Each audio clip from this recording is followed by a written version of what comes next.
예, 안녕하십니까. 지금부터 제10회 여성과학기술 정책 포럼을 시작하겠습니다. 저는 사회를 맡은 국가과학기술인력개발원의 박진선입니다. 만나뵙게 돼서 반갑습니다. 오늘 포럼의 주제는 산업체 여성기술인력 육성 지원 현황과 과제입니다. 최근 여성과천과 과학기술정책연구원이 진행한 산업체 여성과학기술인력 누수 현황 및 분석 및 지원과제 도출이라는 결과를 발표하고 전문가의 의견을 듣는 시간을 마련했습니다. 발표에 앞서 한국여성과학기술단체 총연합회의 오명수 회장님의 인사 말씀 듣겠습니다. 큰 박수를 모시겠습니다.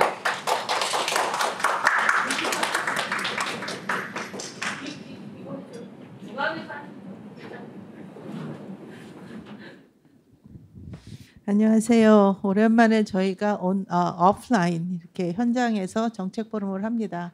저희 다른 포럼에 비해서 항상 이 정책 포럼에는 좀 참석자가 항상 적었던, 그래도 참석하시는 모든 분들은 일당백을 하시는 분으로 저는 믿고 있습니다. 저희가 정책 포럼한 주제를 쭉 살펴보면요, 이 산업체 인력에 대한 고민을 굉장히 오랫동안 해왔습니다. 근데 작년에 이어 이제 올해까지 그 산업기술 인력에 대한 좀 심층 연구들을 저희가 꾸준히 하고 있고요. 내년에도 또 우리 엄미정 박사님께서 또 지원을 해주신다고 하니까 아마도 연속적으로 이렇게 이제 정책 연구를 하다 보면 그래도 뭔가 많은 데이터가 쌓이고 그 데이터에 기반해서 뭔가를 좀 뭘까 솔리드하게 확고하게 좀 제안을 할 수 있는 일이 생기지 않을까라는 생각을 합니다. 그래서 여기 계신 분들 꼭 이 산업기술인력지원위원회의 이 정책 활동 꼭 지켜봐 주시고요. 또 많은 의견도 주시기 부탁드리겠습니다. 오늘 잘 부탁드립니다. 모두 꼭 한마디는 하시고 가셔야 합니다. 감사합니다. 회장님 말씀 감사드립니다. 과학기술정책연구원 문미영 원장님 환영사는 자료집 3페이지의 서면 인사 말씀으로 가름하겠습니다. 오늘 포럼은 2시간 동안 주제 발표 토론의 순서로 진행됩니다. 먼저 산업체 여성기술인력 누수 현황 및 대응 정책 방향이라는 주제로 과학기술정책연구원 엄미정 선임연구위원님의 발표를 듣겠습니다. 엄미정 박사님 모시겠습니다.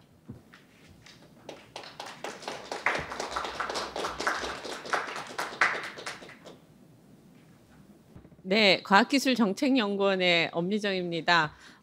비도 오고 갑자기 추워져서 굉장히 놀랐는데, 예, 날씨의 상황에도 어려운 걸음 해주시고 시간 내주셔서 일단 먼저 감사를 드리고요.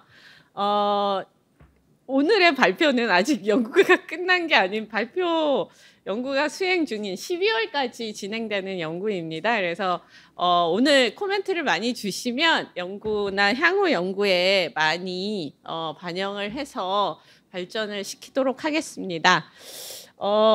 지금 오늘 드릴 말씀은 산업체 여성과학기술인력 누수 이해와 지원책 방향 모색이라는 주제로 말씀을 드리려고 합니다. 저희 연구센터하고 여성과총의 산업기술인력지원위원회가 같이 고민을 한 사안들이고요. KRD의 곽진선 박사님이 같이 참여를 하고 계십니다. 대략 이런 내용으로, 그러니까 사실 이해 부분에 이번 발표는 많이 맞춰져 있습니다. 그러니까 왜 산업체 인지하고 산업체의 누수, 산업체 여성과기인 누수와 관련해서 볼 수 있는 아주 간단한 주요 현안들, 그다음에 지원책 모색 방향에 대해서 말씀을 드리겠습니다. 왜 산업체 여성 과기인인가에 대해서는 사실은 이제 처음에 이것저것 막 썼다가 이것에 대해서는 아마 지금 공감대가 어느 정도 있지는 않을까라고 생각이 됩니다. 그래서 한 20년에 이제 여성 과기인 정책이 제도화된 이후에 이제 여러 정책들을 추진을 했는데 그 영역에서 산업체 여성 과기인은 조금 비껴 있었던 면이 있어서 그동안 이제 공공부문 연구 인력들에 대한 여러 성과들을 바탕으로 민간 부문에 그러니까 사실 양적으로는 사실 다수를 차지를 하고 여성 과기인들의 미래 여성 과기인들의 미래이기도 하기 때문에 산업체 여성 과기인에 대한 관심과 이런 부분은 당연하다라고 생각이 되는데, 지금 사실은 남아있는 여성 과학기술인과 관련해서 저희가 뭐 이렇게 여러 문헌들에서 제기되는 이슈들이 결국은 산업체 여성 과기인의 누수와 경력 이런 부분들을 풀지 않으면 해결되지 않는 문제라고 생각을 합니다. 그래서 아마 이번에 뭐 5차 여성과학기술인 기본계획에서도 그 산업체 그 여성 과기인 분과를 만드신 이유도 이러한 맥락에서일 거라고 생각이 되고, 아까 말씀을 드렸듯이 여성과총 내에도 산업지원위원회가 있는 이유라고 생각을 합니다. 본 과제는 5월 달에 시작된 저희 중간에 시작된 과제이고요. 12월까지 진행이 되는 그동안은 주로 현황 파악을 열심히 주로 한 상태입니다. 그래서 그 부분에 대해서 주로 말씀을 드리고 그 하반에 어떻게 할지와 관련해서는 오늘의 포럼을 토대로 좀 더 발전을 시키도록 하겠습니다. 저희가 여성과총의 산업기술지원위원회랑 지금 한 5개월, 4개월 동안 같이 하면서 이제 산업체 여성 과기인과 관련해서 리더십 워크숍을 하고 있고요. 그다음에 인사팀 인터뷰나 뭐 이런 다양한 현안과 관련한 부분에 협력을 하고 있고 많은 도움을 주고 계십니다. 기본적으로는 두 가지에 초점을 둬서 하고 있습니다. 하나가 이제 민간 여성 과기인의 누수를 이해를 해보자. 그러니까 누수가 있다라는 아주 큰 통계들은 있는데 그 세부적인 내용에 대해서는 최근에야 연구가 시작된 것인 상태에서 조금 내부의 상황들, 그러니까 여성 과기인의 상황도 그동안 많은 뭐 관심이 있지만 기업이 보는 또 상황은 어떨지 이런 측면에서 이번에 조금 기업 인사 담당자의 인터뷰나 이런 부분이 좀 보강이 됐고요. 대학생과 관련한 부분도 직무에 대한 그 과기 직무에 대한 세부적인 부분의 진로와 관련한 부분도 보강이 되어서 누수 이해를 하고, 그다음에 이제 가장 중요한 것 중에 하나가 과연 민간 산업체이기 때문에 민간에 대한 정책 수단을 어떻게 찾아야 되는가 하는 고민들이 많은 것 같고요. 그래서 그런 부분은 오늘 포럼과 지금까지 이제 고민된 방향을 가지고서 조금 더 모색을 해보도록 하겠습니다. 일단 누수 현상 이해와 관련해서 진입 단계랑 재직 단계를 나눠서 살펴보도록 하겠습니다. 진입 단계 이슈와 현황과 관련해서는 이거는 그냥 각 단계별, 그러니까 21년을 기준으로 해서 한 거라서 어떤 한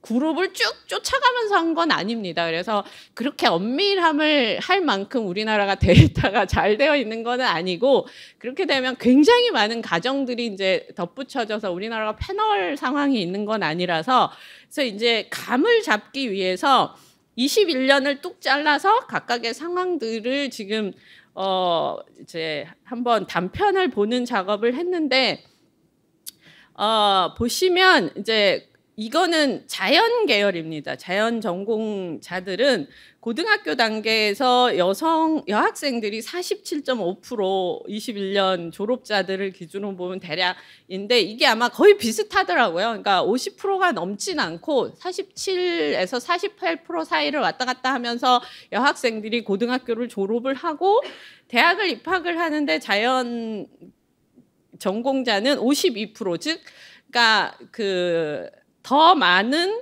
여학생들이 선택을 한 거죠. 남학생들보다. 이것을 보는 기준은 아주 심플합니다. 각 시기에 여성들의 그 집단, 그러니까 절대 규모가 아니고요. 그냥 예를 들면 100명이 고등학교를 졸업했는데 70명이 대학을 들어갔다. 그럼 70명 중에 여성과 남성의 비율이 어떻게 되지? 이런 상태로 그냥 낸 통계이니까요. 약간 오해는 이해하실 때 조금 그런 부분을 해서 보시면 될 것 같습니다. 그래서 대학을 입학할 때 52%였는데 졸업을 할 때 53.7%. 이거는 중간에 남학생들이 조금 다 과락이 있다는, 그러니까 탈락을 했다라는 거로 그냥 이해를 하시면 됩니다. 그래서 졸업하는 시점에는 남학생들이 조금 뭐 1.7%니까 사실 뭐 크게 영향이 있는 건 아니지만, 그렇게 해서 이제 쭉 보면 저희가 관심이 있는 게 기업 취업, 그러니까 산업체 진입이기 때문에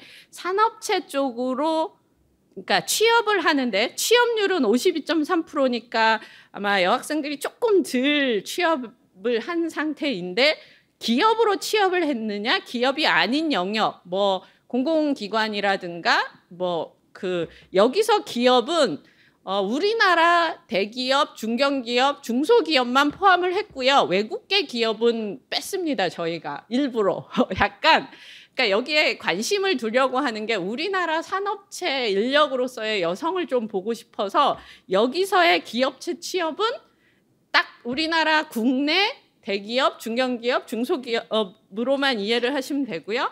그러니까 요 단계에서 약간의 뭐 2.9% 정도의 감소가 있기는 하지만 그렇게 크게 감소는 없습니다. 즉 우리가 우려했던 거와는 다르게 사실은 그 여학생들이 자연계열에서 취업을 할 때 기업으로 취업하는 그 비중이 그렇게 남성들하고 비교해서 월등히 뭐 공공부문으로 많이 빠진다라는, 여기 보면 비기업 취업이 이게 공공부문이거든요. 뭐 정부나 공공부문, 그다음에 이제 학원 같은 데를 포함을 해져 있습니다. 그래서 그런 걸 포함을 해서 55% 정도인데, 기타를 포함한 거죠. 학원을 포함한 게 아니라 기타를 포함을 한 거라서 세부적인 내용은 데이터를 조금 더 들여다보긴 해야 되겠지만, 전체적으로는 기업에 취업하는 것이 그렇게 많은 여학생들이 그렇게 그 기업을 취업하지 않는다라고 보긴 어렵고요.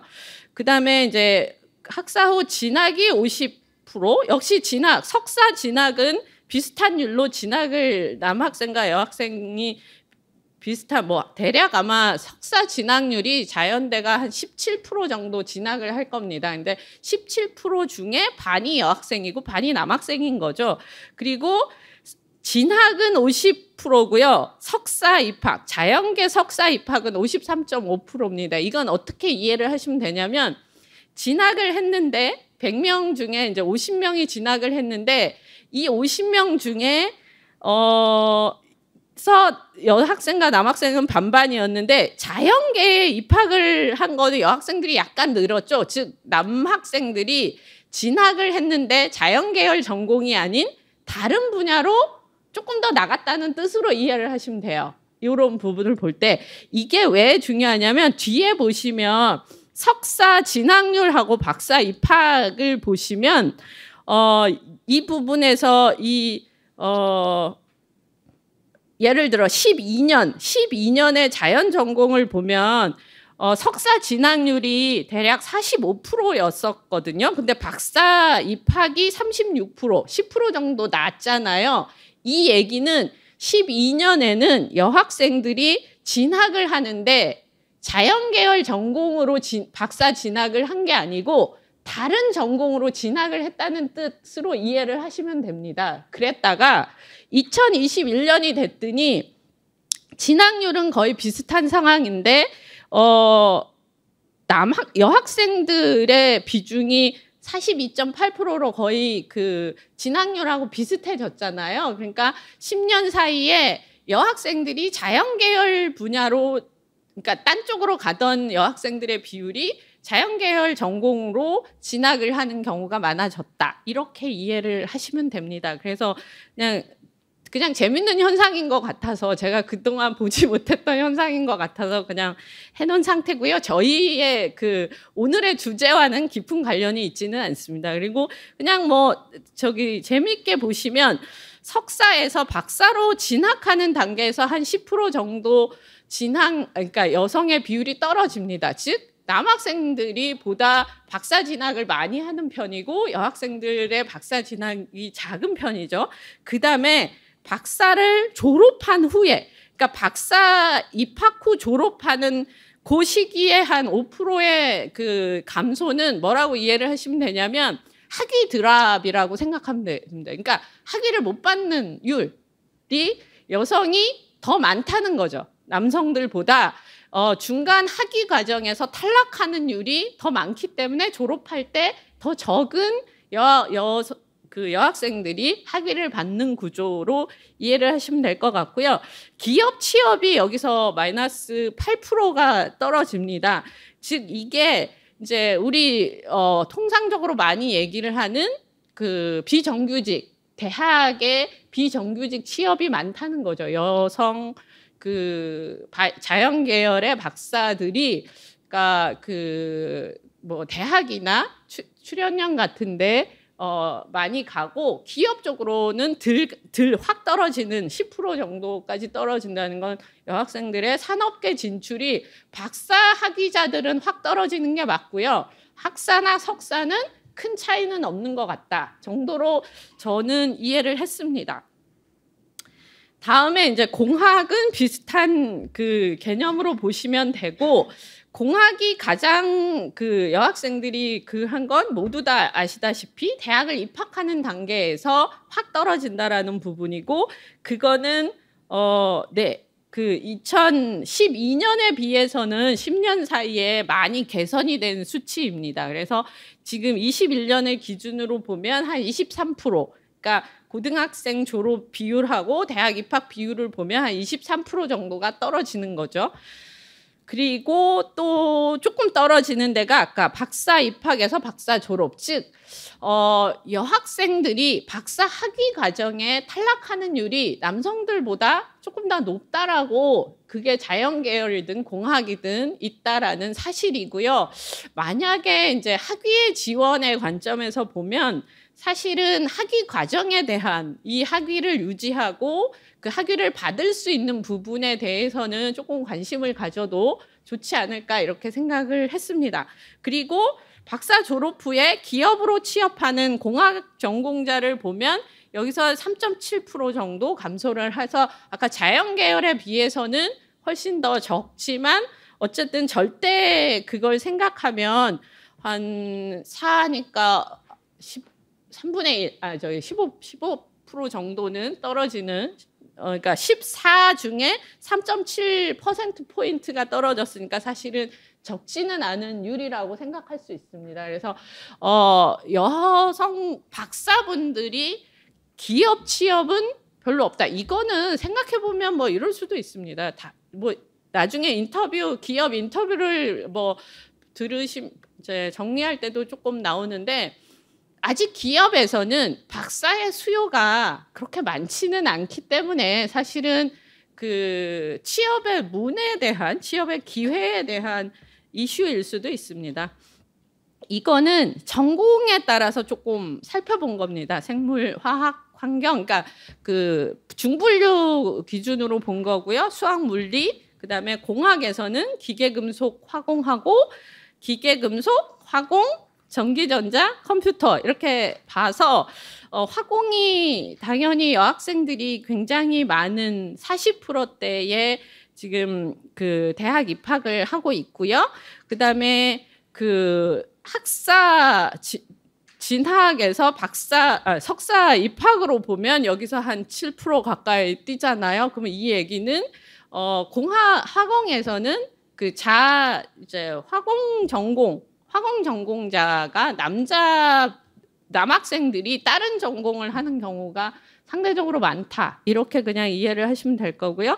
거기 지금 석사 후 진학 후에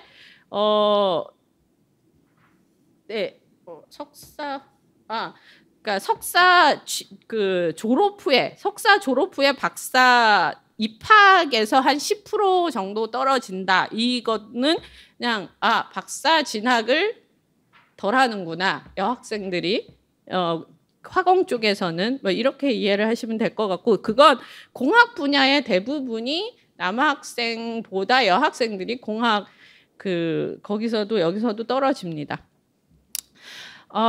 그 학생들 진입 단계에 이제 그 학생들의 산업체의 진출과 관련한 어떤 인식을 좀 살펴보기 위해서 먼저 그 학부생하고 대학원생들을 대상으로 해서 그러니까 이제 전공은 대략 바이오 쪽 뭐 이런 쪽하고 바이오하고 물리 계열 이렇게 이제 나눠서 저기 살폈고요.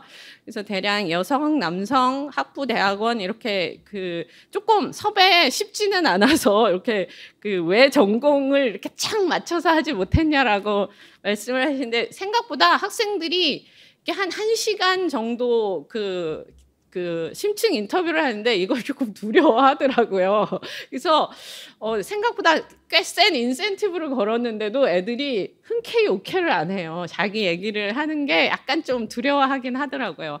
근데 어쨌든 이제 그 진행한 친구들 중에 한 3분의 1 정도가 자기는 산업체를 기피한다. 근데 이제 그 이유를 물어보면 일단 나는 조직 생활에 맞지 않는다. 근데 기업은 팀으로 움직여서 그 팀이 부담스럽다. 이렇게 응답하는 친구도 있고요.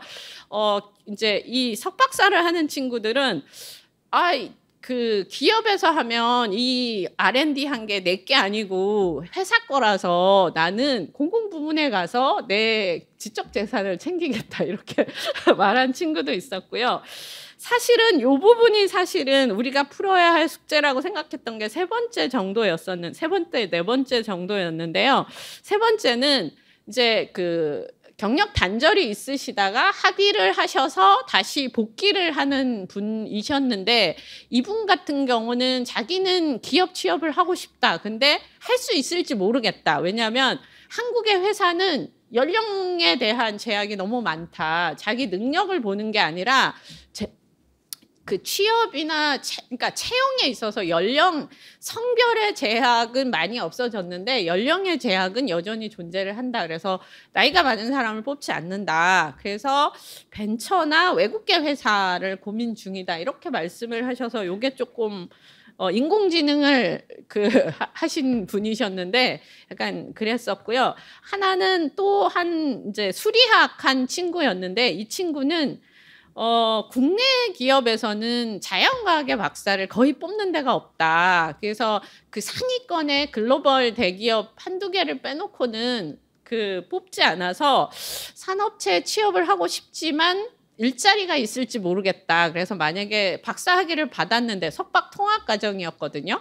박사 과정을 받았는데 만약에 취업 자리가 없으면 학원 강사를 하겠다라고 해서 조금 마음이 아팠습니다. 뭐 이런 게 우리나라의 지금 현재 현실인 것 같습니다. 그래서 이거는 이제 이 앞에 거는 사실은 그냥 학생들을 무작위로 한 게 아니라서 약간 리크루트를 해서 한 인식 조사라서 인터뷰라서 대략 규모나 이런 트렌드를 보려고 인식 설문조사를 지금도 하고 있고요. 이제 이때까지 한 200명 정도 응답을 했는데 제가 110명만 분석을 한 이유는 대학 유형을 나눠서 지금 설문을 하고 있는데 대학 유형이 학생들의 진로에 굉장히 중요한 변수이거든요. 그래서 그 성향을 보느라고 대학의 유형하고 성별을 나눠서 크로스로 살펴본 것입니다. 그래서 처음에 이제 직장 선호 유형을 보면 A군은 제 밑에 썼지만 국공립연구중심대고요. B군은 지역의 사립대, 중위권의 사립대를 대상으로 한 설문이었는데 A군의 학생들은 연구직을 많이 하기 때문에 공공기관의 비중이 높았습니다. 특히 여학생들의 경우는 정출연을 고민을 하기 때문에 공공기관의 비중이 상대적으로 높다라고 생각이 됐고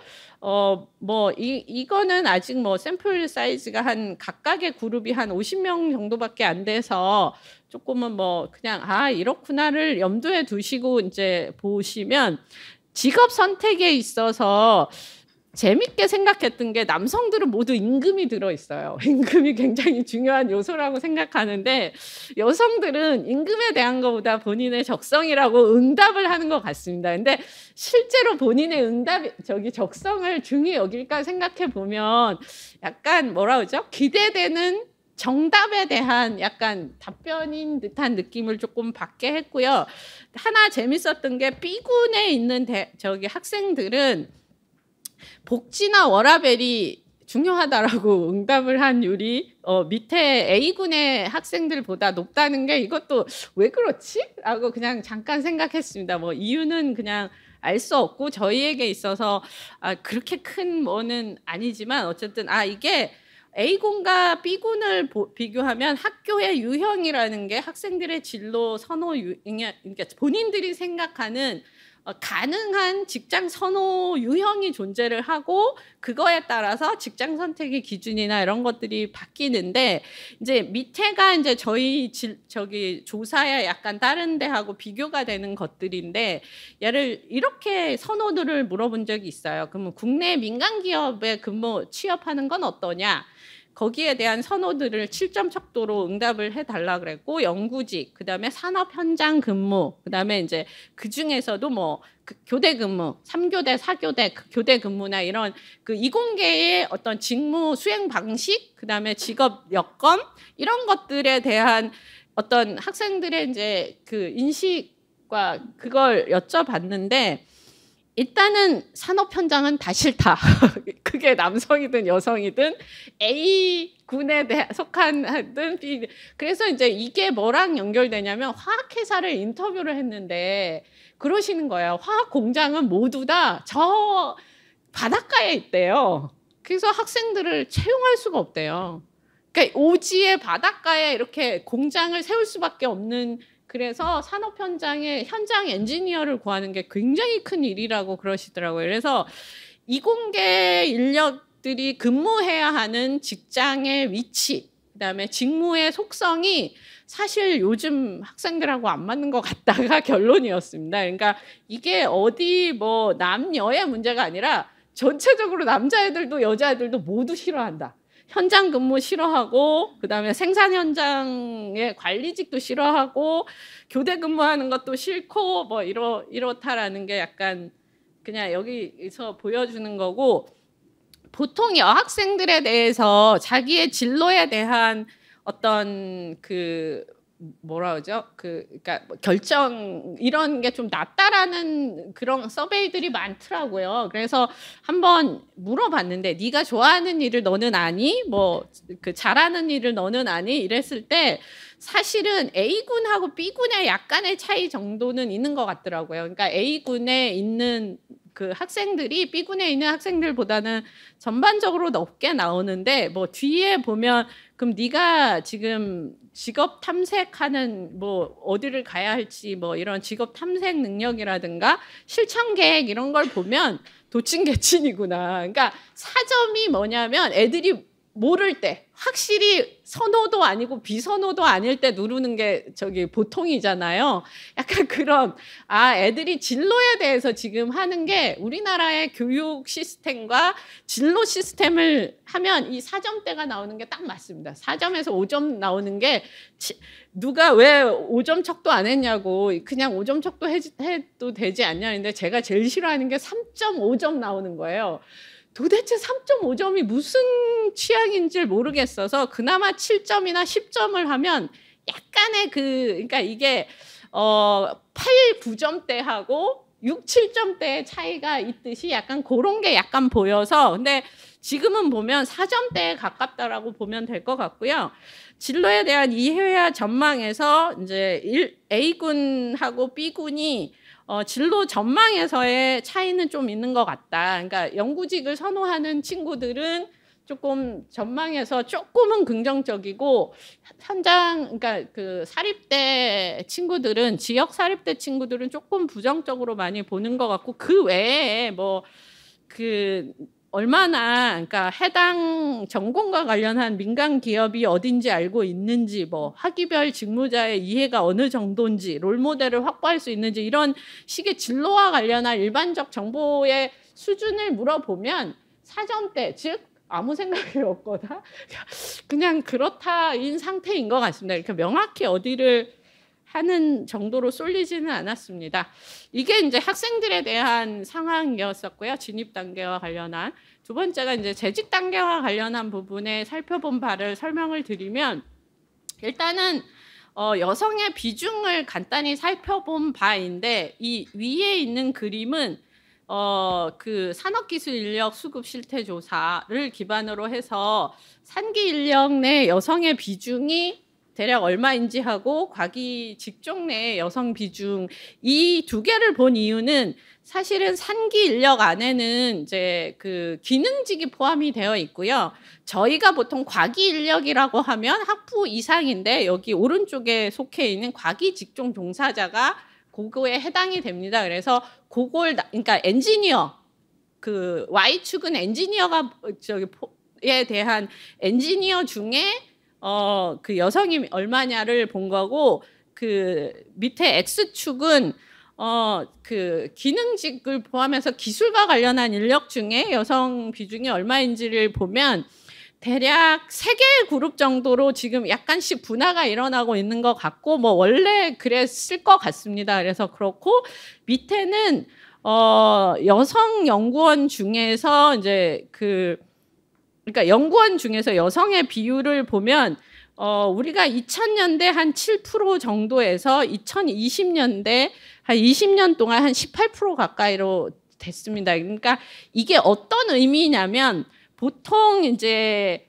그 뭐 30% 보통 여성 쪽에서 많이 얘기하는 그 30%를 연구하신 이게 뭐라고 바이른이라고 읽나요? 바이른 그 교수님의 그 이 그룹핑을 보면 분기점이 대략 15% 전후에서 한번 일어나고 30% 정도에서 일어나는 즉 어떤 집단 내에 다른 성이 어느 정도에 있을 때 이 그룹이 그 어떤 그 소규모 그룹에 대해서 가지고 있는 인지 능력 뭐 이런 것들을 보면 우리나라가 지금 산업체에 있는 여성과 관련한 연구직이든 과기 직종에서는 업그레이드가 된 영역들이 점점 많아지고 있는 거죠. 이게 뒤에 인터뷰에서도 조금 나옵니다. 그러니까 지금 한 20%를 향해 간다는 건 여성의 집단이 꽤 커져 있고 그래서 기업들도 그거와 관련한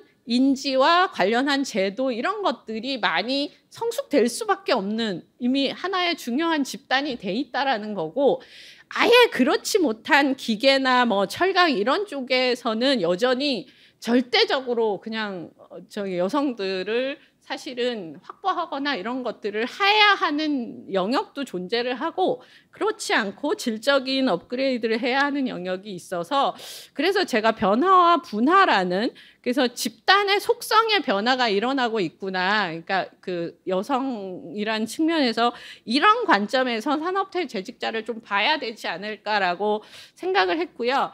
경제활동 참가율과 관련해서 이것의 대부분이 이제 왜 이걸 들고 왔냐라고 하면 그냥 뭐 하다 봤더니 사실은 누수를 보는 가장 그 보편적인 데이터인데 이게 꼭 그 기업은 아닙니다. 그냥 전체인데 기업에 있는 그 여성 과기인이 많은 비중을 차지하고 있어서 대략 볼 수 있을까라고 생각했는데 여기서 제가 보고 싶었던 건 뭐냐면 이게 이공계의 이슈인지 전체 여성의 이슈인지를 조금 보고 싶었어요. 근데 지금 이제 보면 밑에 두 개가 점선과 그 실선이 실선이 이공계 인력의 그 경제 활동률이고요. 그 점선이 전체 여성 그 노동 인력의 그 경제활동 참가율입니다. 그래서 이게 뭐 데이터의 그런 규모나 이런 걸 생각하면 기본적으로는 둘이 유사하다라고 보는 게 맞고 우리는 35세 그러니까 30세에 급격한 하락을 겪는 게 현재의 추세다. 이게 아마 시대별로 보면 아마 2000년대, 90년대 보면 아마 이게 20대 때 떨어졌을 거고요. 지금은 30대 때 떨어지고 그 이유는 뭐 결혼이 연령이나 이런 것들이 늘어나고 있다는 거고 두 번째는 학력 수준별로 보면 석박사는 대략 한 10%에서 15% 정도 상위의 경제 활동을 하고 석박사의 경우는 노동시장 이탈이 아니라 그러니까 전공 이탈 정도로 나타나기 때문에 그 노동시장 이탈의 정도는 덜한 걸로 보통 이해를 하고 있습니다. 이거는 그냥 지나가다가 재밌어서 보여드리면 재밌겠다 싶어서 그려온 그림인데요. 보시면 왼편이 자연계열 전공자고요. 오른편이 공학 전공자입니다. 그러면 공학은 여전히 기본 패턴을 유지를 하죠. 근데 왼쪽에 보면 저 자연의 즉 그러니까 30대 때 30세부터 39세에 보통 공학에서 급격히 떨어지는 저게 자연 계열은 그 현상이 없어졌어요. 전반적으로 떨어지고는 있지만 30대 때 급격한 탈락이 없어졌어요. 근데 이제 제가 지금은 21년만 보여드렸는데 이게 한 해에 나타난 기이한 현상인지 아니면 그래도 안정적인 현상인지를 보려고 17, 18, 19, 20, 21 왜냐면 21년에 나타났으니까 쫙 그려봤거든요. 언제 나타났냐면 20년서부터 나타났더라고요. 그러니까 19년까지는 비슷한 그 급격한 30대에 떨어진 현상이 있는데 20년서부터 저게 없어졌어요. 자연 계열만. 이유가 뭘까? 뭐 추정컨대 코비드 현상과 관련이 있을 것 같고 그러면 코비드가 없어진 상황에서 2023년의 데이터는 어떻게 될지가 아마 살펴봐야 할 가설인데 추정컨대 바이오 쪽에 그 고용 현황이나 이런 것들이 너무 좋아서 그런 게 아니었을까라고 추정을 해보고 그 오른쪽에 공학과 관련해서는 아까 임민숙 박사님하고 논의하면서 이제 이런 그 가설을 써봤습니다. 이게 보통은 이공계 전문직들은 L자 즉 그 40대 때 노동 참여율이 복구가 안 되거든요. 근데 사실은 굉장히 큰 복구거든요. 저 10% 이상의 복구는. 그러니까 저게 왜 발생을 했을까? 우리나라는 다른 나라는 보통 L자라고 얘기를 하는데 왜 우리는 M자지? 라고 생각을 해보면 저게 대략 저 나이 때 그 경력 복귀자들이 학위를 통한 경력 복귀자들이 많아지는 게 최근에 많은 트렌드인 것 같아서 혹시 그건가? 라고 이것도 가설을 던져서 나중에 저기 한번 해보면 어떨까 생각을 해서 그냥 여기서 잠깐 던져드리고요. 이제 두 번째 했던 게 뭐냐 하면 고경력 재직자 즉 산업체의 임원급들을 대상으로 한 작년에 위젯에서 하셨던 연구가 있는데 그 심층 인터뷰 자료를 저희가 이제 재분석을 해서 고경력 그러니까 그 산업체 여성 인력들이 내부에서 경력 이탈 경력 단절이죠. 그러니까 여기서 경력 단절이 노동시장 이탈은 꼭 아니고요. 그런 부분에 대해서 좀 살펴본 바입니다. 그래서 저희가 이제 4개의 그룹으로 나눠서 살펴봤습니다. 4개의 그룹의 관점으로. 그러니까 그 산업체의 여성 과기인이라는 건 여성 재직자의 속성도 있고 산업체 여성의 속성도 있고 과기 직종 여성의 속성도 있고 그 어떤 그 특정 전공의 여성 재직자의 특성을 갖고 있습니다. 그래서 이 4개가 약간씩 다른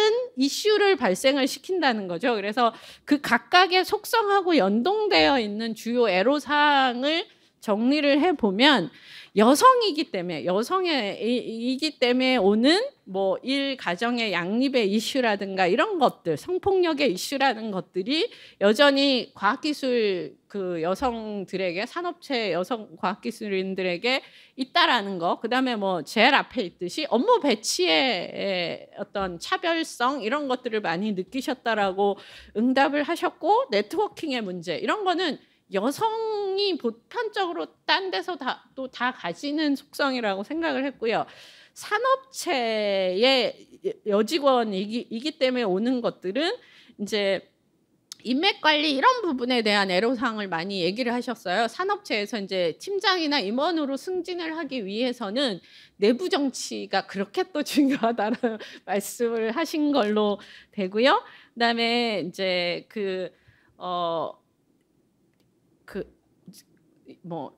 육아휴직 이런 걸 했을 때 재진입 같은 데에 있어서 약간 네트워킹 예를 들면 내가 다른 회사로 이직을 통해서 승급이나 이런 걸 하는데 그런 이직이나 이런 걸 하기가 네트워크 측면에서 제약이 있다. 즉 여기서도 사실은 가장 많이 대두되는 게 네트워크에 대한 부분, 그다음에 이제 인식적인 남성 선호에 대한 부분, 이런 부분들이 계속 지적이 되고 있으시고요.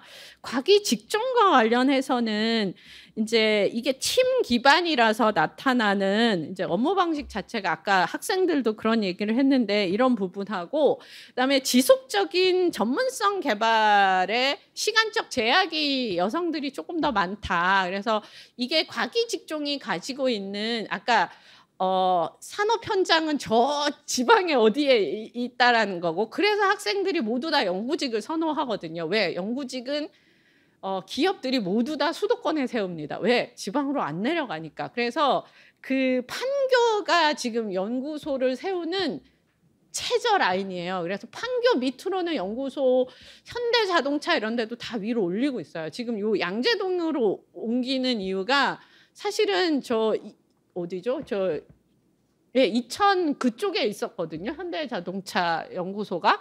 근데 거기도 안 간대요. 그래서 양재동요. 지금 그 현대 그 빌딩을 거기 연구소로 쓰신다 그러시더라고요. 그러니까 그만큼 이게 수도권의 이 현상하고 연동되어 있습니다. 그래서 그런 부분이 사실은 과기 직종에서 남녀를 따지지 않고 이게 인력을 확보하는 데 있어서 이 직무적인 속성, 직무를 수행하는 데 있어서의 속성이 굉장히 큰 장애로 지금 되고 있다는 거 하고, 그다음에 이제 업종별로 큰 차이가 있더라. IT 쪽하고 바이오 기업들에서 약간 애로사항이 조금씩 다르다라고 말씀을 하셨어요. IT 같은 경우는 이게 프로젝트가 너무 빨리 변해서 거기에 따른 것들의 애로사항이 많으셨었고요. 바이오 같은 경우는 이제 여성이 많기 때문에 나타나는 또 속성들이, 애로사항들이 있다라고 말씀을 주셨습니다. 그다음에 이제 기업 인사, 즉 조직의 입장에서는 또, 그러니까 이제 아까 봤던 거는 개인들의 입장에서 이미 한 사이클을 다 겪으신 고경력 선배님들의 입장에서 본 거고, 인사 담당자는 조직의 관점이거든요. 그래서 조직의 관점에서는 뭐가 문제야라는 게 그거였긴 하지만, 그 인사 담당자가 최근에 있어서 여성 그 재직자들과 관련해서 가장 큰 고민은 중간 관리자가 안 되려고 한대요. 팀장급에서, 그러니까 보통 아까 보셨듯이 진입 단계에서는 성별에 있어서 차별성이 거의 없는다라고 보는 게, 이제 그게 심지어 아주 뭐 특별한 경우가 아니면 그렇게 이해를 하는 게 맞는데, 이게 갑자기 중간 관리자쯤 되면 비율이 확 낮아져요. 이유가 이제 그게 유리천장의 그거, 아까 그 고경력자 선배님들은 이제 그 말씀드린 네트워크의 부재라든가 뭐 이런 직무 배분의 이슈들이 있었을 거다라고 본인들의 경험을 바탕으로 얘기를 했지만, 인사 담당자들의 경우는 뭐라고 말씀을 하셨냐면, 본인이 바라질 않는데 어떻게 시키냐. 그러니까 차장 바라기라는 용어를 쓰시더라고요. 이게 뭐냐면 과장까지는 연차에 맞춰서 보통 승진을 한대요. 근데 과장서부터 차장 부장으로 되는 경우는 능력에, 그러니까 이 업적을 보여야지만 되는데 내가 왜 저 스트레스를 받아? 그래서 거기에 그냥 만년 과장으로 쭉 있다가 퇴직하기 직전에 차장으로 딱 가서 끝나는 커리어를 원하는 분들이 너무 많대요. 그래서 실제로는 이제 어떤 기업을, 화학회사를 인터뷰를 했는데 이렇게 말씀을 하시더라고요. 여성 리더십을 이렇게 독려하는 게 본인들의 굉장히 큰 숙제라서 어떻게 하냐면, 본인들 회사는 그렇게 많은 편이 아니라서 옆에 카드 같은 그 여성 임원이 많은 곳하고 이렇게 그 연결해서 여성 리더십 멘토링 이런 거를 많이 하신다 그러시더라고요. 근데 여전히 숙제다. 그러니까 안 하려고 한다. 그냥 나는 워라밸을 하렵니다. 그냥 월급 좀 덜 받고 임원 돼봤자 빨리 잘리더라. 그래서 롤모델의 상이 바뀐 측면, 세대적인 큰 차이가 있는 게 아닌가라고 질문을 하셨는데, 이게 벤처 리더 대표님들하고 인터뷰를 하는데도 똑같은 소리를 하시더라고요. 일을 열심히 해서 내가 빨리 승진을 하고 막 그런 거를 바라지 않아서 어려운 일 주면 싫어한대요, 애들이. 이런 거 아마 여기 계신 뭐 교수님들이나 아니면 뭐 전무님들 모두 다 약간 요즘 애들은 약간 우리하고 달라 이런 느낌이 실제로, 그러니까 이제 우리가 많이 통계로 얘기하는 왜 임원의 여성들이 적지? 라고 하는데, 임원은 사실은 임명직이기 때문에 오히려 여성의 비중이 조금 높은 편이고, 실제로 실무에서 경쟁을 통해서 올라가는 팀장급에서 너무 낮기 때문에 임원의 풀이 너무 적대요. 그래서 뭐 화학회사만 해도 신입 들어올 때는 20% 30%가 여직원인데 팀장급 딱 되면 7%대로 떨어진대요. 그러니까 이제 올리질 못한다고 그러시는 게, 이제 이거는 기업 인사 담당자의 입장입니다. 그게 사실인지 아닌지는. 그래서 근데 이제 이런 말씀은 하셨어요. 그렇지만 어쨌든 회사 내에 여성의 비중이 증가를 하고 있고, 이것들에 따라서 계속 변할 수밖에 없다. 여성들의 직원 비중이 증가를 하면서 많이 변화됐고 그걸 느낀다. 그래서 아까 제가 말씀드렸듯이 산업체를 바라볼 때는 절대적인 이 집단의 속성을 조금 분류해서 보는 것들이 필요해 보인다라고 말씀을 주셨습니다. 그래서 주목할 만한 프로그램, 제가 이제 인터뷰를 하면서 이런 거 재밌다. 그러니까 예를 들면 직급이 단순할수록, 예를 들어 옛날에는 뭐 대리, 과장, 차장 뭐 이렇게 한 6개의 등급이었는데 이걸 어느 회사는 3개인가로 바꿨대요. 그러면 승진하는 시점이 줄어들면 여성들이 육아휴직이나 이런 걸 해서 복구할 시간이 있대요. 그러니까 예를 들면 10년 만에 그냥 부장이 되면 되는 거니까 중간에 뭐 과장, 대리 때 한 번 스트레스 받고 과장 때 한 번 스트레스 받고 거기서 1년 늦춰지면 뭐 하고 이런 게 아니라 중간에 한 번 하고 이런 그 직급에 이런 것들도 영향을 미친다 그러시더라고요. 그런 부분 아니면 어떤 회사는 육아휴직기를 연차로 인정해 주신대요. 그러니까 내가 2년을 쉬고 왔어도 나는 4년 차인 거예요. 만약에 내가 입사한 이후에 4년이 흘렀으면 그냥 4년 차가 되는 건데, 입사한 시기를 보통은 육아휴직기를 연차에서 빼는 경우가 대부분 많다 그러시던데, 이 회사는 그냥 인정을 해줘서 그런 게 없이 그냥 연차에 따른 승진의 기회나 이런 것들을 박탈하지는 않는 게 뭐 재밌는 그 사례 중에 하나였습니다. 그리고 좌포스팅 제도를 통해서 이제 그 어디 갔다가 경력 단절이 되면 사실은 원래 하던 곳에서 계속하게 되면 이어지는 것들이 상대적으로 적기 때문에 했는데, 이런 자포스팅을 해서 직무를 그 전환을 할 기회를 주면 이런 것들이 또 여성들이 복귀를 하는 데 있어서 장점으로 주는 부분이 있다라고 말씀을 주셨습니다. 옆에는 그냥 이분들이 생각하기에 이런 거는 정부가 해줬으면 좋겠다라고 써줬던 걸 정리를 해봤습니다. 이런 게 이제 지금까지 저희가 현황을 내부에 도대체 무슨 일이 벌어지고 있나 하는 부분을 거고, 지원 프로그램은 이제 사실은 생각보다 여성 과학기술인을 지원하는 프로그램 자체가 많지는 않아서 그 권지혜 센터장님이 정리해 주셨던 걸 일단 갖다 놨고요. 아직 조금 더 보강을 해야 됩니다. 그래서 W 브릿지라는 좋은 프로그램이 있어서 아주 종합적 프로그램을 제공하고 계시구나 하는 부분인데, 그냥 지원 프로그램의 현황을 보면서 제가 느낀 거는 뭐 멘토링도 하고, 지금 말씀 여기 보여드렸듯이 롤모델을 위해서 멘토링도 하고 특강도 하고 진로 교육도 하고 현장 체험도 하고 진로 정보도 주고 첨단 분야 실무 역량 교육도 하고 네트워킹도 연결해주고 뭐 이런 다양한 류들의 사업을 하고 있습니다. 근데 이게 어떤 느낌이냐면 모두 다 같은 프로그램을 조금씩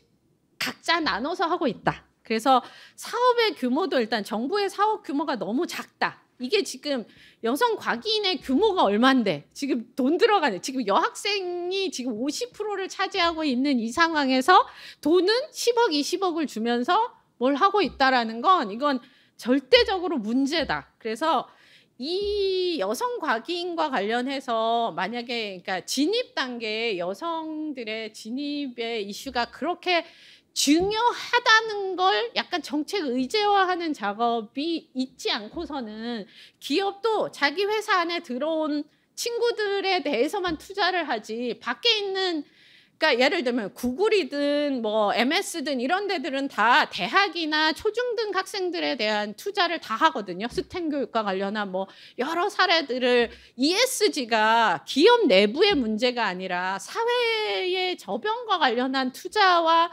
에티튜드의 문제인데 한국의 기업들은 자기 회사 내에 것만 열심히 하는 사례들이 사실 조금 많이 박계적인 부분은 한 번 더 확인을 해보긴 해야겠지만 이게 이제 정부의 그걸로 하기보다는 직접적인 수혜자인 기업들이 조금 더 할 수 있는 분위기나 이런 것들을 만들어줘야 되지 않을까 이 사업 규모와 관련해서는. 그리고 유사한 소규모 프로그램들이 너무 분산돼서 비슷비슷하게 하고 있어서 이걸 조금 표준화된 어떤 컨텐츠를 만들고 각각의 주체들이 그걸 조금 자기의 상황에 맞춰서 개선해서 쓸 수 있는 약간 추진 체계를 조금 만드는 것은 어떨까 이런 생각을 좀 해봤고요. 이런 조금 추진 체계, 그다음에 사업의 내용 이런 거와 관련한 부분의 고민을 지금 하고 있습니다. 그래서 제가 이제 지금까지 한 것들을 종합을 해보면 과기 직종은 이게 지금 여성의 워라밸과 관련해서 좀 상충이 일어나는 여러 특성을 갖고 있다. 일단 팀 기반의 타부서랑 연계 업무가 너무 많고 그다음에 비정기적인 업무들 예를 들어 AS 업무들 하고 있는 것들은 갑자기 뭐 일요일에 전화 온다. 그러면 가야 되는 유들의 것들을 지금 기술직들이 하고 있고요.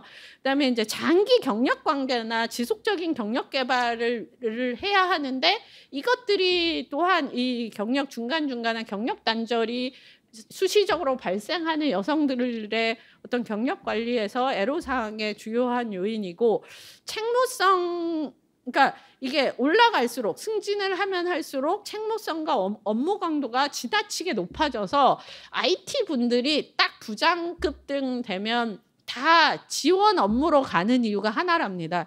이게 프로젝트 리더가 되면 너무 힘들대요. 그 스트레스를 내가 왜 받아? 약간 이런 게 많으시답니다.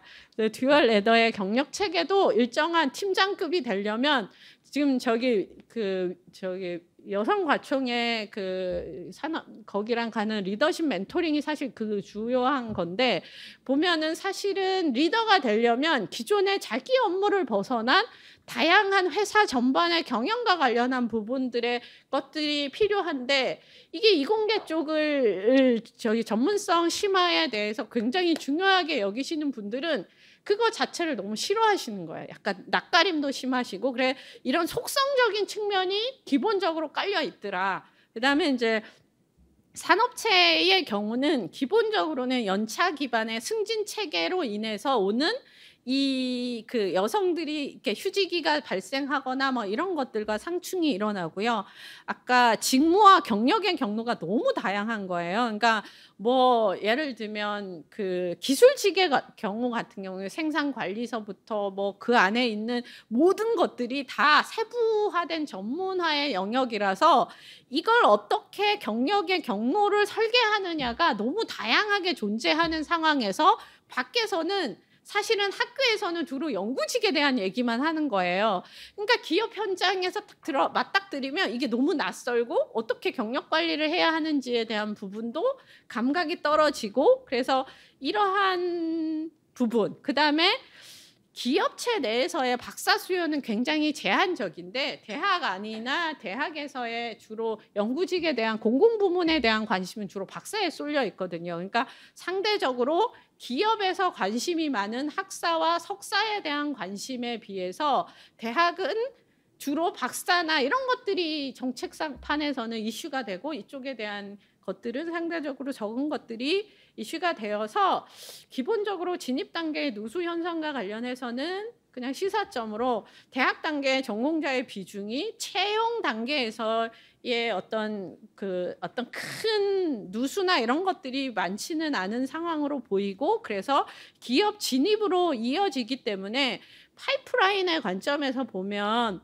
직장 내 어떤 산업이나 이런 부분에서 소수 영역은 지금 하고 있듯이 그 대학 단계에 끌어들이는 작업, 여기에 양을 늘려서 그 산업 해당되는 부분으로의 연결이라는 부분을 모색하는 게 맞는 거라고 생각이 되고, 성별 성향의 차이와 대학 유학 간의 지향 차이나 이런 것들이 막 공존을 하고 있어서 진입 단계 이슈를 할 때 이게 성별의 관점으로 접근해야 될지, 대학 유형의 진로 차원의 그걸로 해야 될지, 이런 부분들을 좀 나눠서 접근을 좀 대상을 어떻게 차별화 할지에 대한 부분이 필요하다라고 생각이 됐고요. 아까 뭐 진로와 직무에 대한 얘기는 말씀을 드렸고, 재직 단계와 관련해서는 기본적으로 과기 직무 자체가 일생활 양립하고 약간 상충이 일어나는 속성을 이걸 어떻게 해소하고, 기업은 또 어떻게 지금 저기 신세대들이 성향이 바뀌는 부분과 관련해서 어떻게 노력을 할지 하는 부분에 고민이 발생을 한 것 같습니다. 네. 마지막으로 지원책 모색은 아마 패널 분들께서 많은 코멘트를 주셔서 저희 보고서를 빵빵히 해주시는데 도움이 될 거라고 생각을 하지만, 그냥 제가 지금 고민한 바로는 한 3가지 정도를 일단 먼저 정리를 해봤습니다. 아까 말씀드렸듯이 멘토링이나 진로 교육과 관련해서는 굉장히 다양한 측면에서 이루어지고 있는데, 이걸 조금은 효율화하고 표준화해서 각각의 주체들이 딜리버리를 할 수 있게, 그러니까 생산서부터 딜리버리까지를 모두 다 각각의 주체들이 각각의 상황에 맞춰서 다 하게 하지 말고, 이공계 진로와 관련한 경력과 관련한 어떤 큰 진로 정보 체계를 구축을 하고, 이것들이 각각의 부문에 쓸 수 있는 구조로 조금 추진 체계를 하면 좋겠다.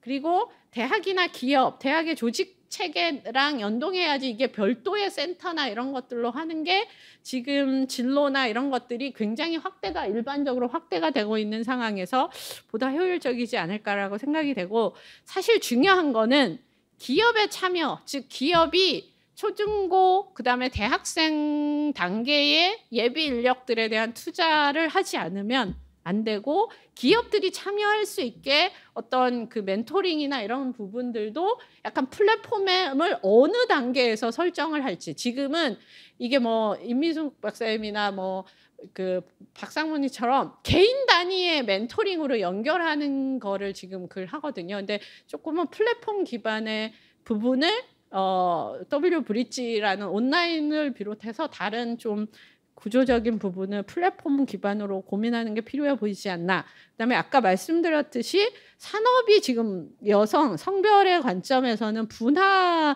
그룹핑이 되고 있는 것 같습니다. 그래서 이게 잠재 인력을 늘리는 쪽에 분야가 필요한 영역이 있고, 이미 일정 정도의 내부적인 부분이 있어서 이 안에서 여성 과기인의 리더십을 확대하기 위한 부분에 투자나 방향성이 설정돼야 하는 부분을 가지고 어떤 차별적 접근의 포인트를 찾아가면 어떨까라고 현재까지는 고민을 하고, 이 이후에 조금 더 구체적인 부분을 고민을 해서 보고서로 정리하도록 하겠습니다. 네, 이거는 그냥 저희가 지금 하고 있는 이공계 그 진로 정보 체계 관련한 걸 참조하시라고 넣었고요. 네, 이상으로 발표 마치겠습니다. 감사합니다.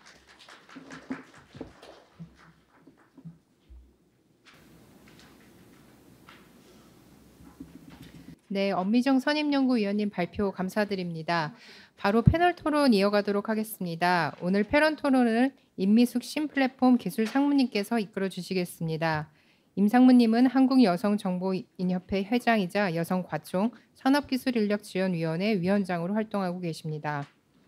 패널 토론 임미숙 위원장님께 부탁드리겠습니다. 안녕하십니까. 패널 토론 자장을 맡은 신플랫폼 임미숙입니다. 엄미정 박사님의 좋은 발표 감사드리고요. 질문은 저희가 토론 시간에 같이 다루려고 하고 있습니다. 혹시 질문 있으시면 좀 준비하셨다가 패널 토론이 이어진 이후에 질문해 주시면 좋겠습니다. 앞서 발제하신 엄미정 박사님과 더불어 오늘 포럼의 패널 토론자로 KT 전략고객 컨설팅 담당 박인영 상무님 오셨고요. 한국바이오협회 손지호 HRD 본부장님 참석하셨고, 한국여성정책연구원 신선미 선임연구위원님, 그리고 한국여성과학기술인지원센터 권지혜 정책연구센터장님을 모셨습니다.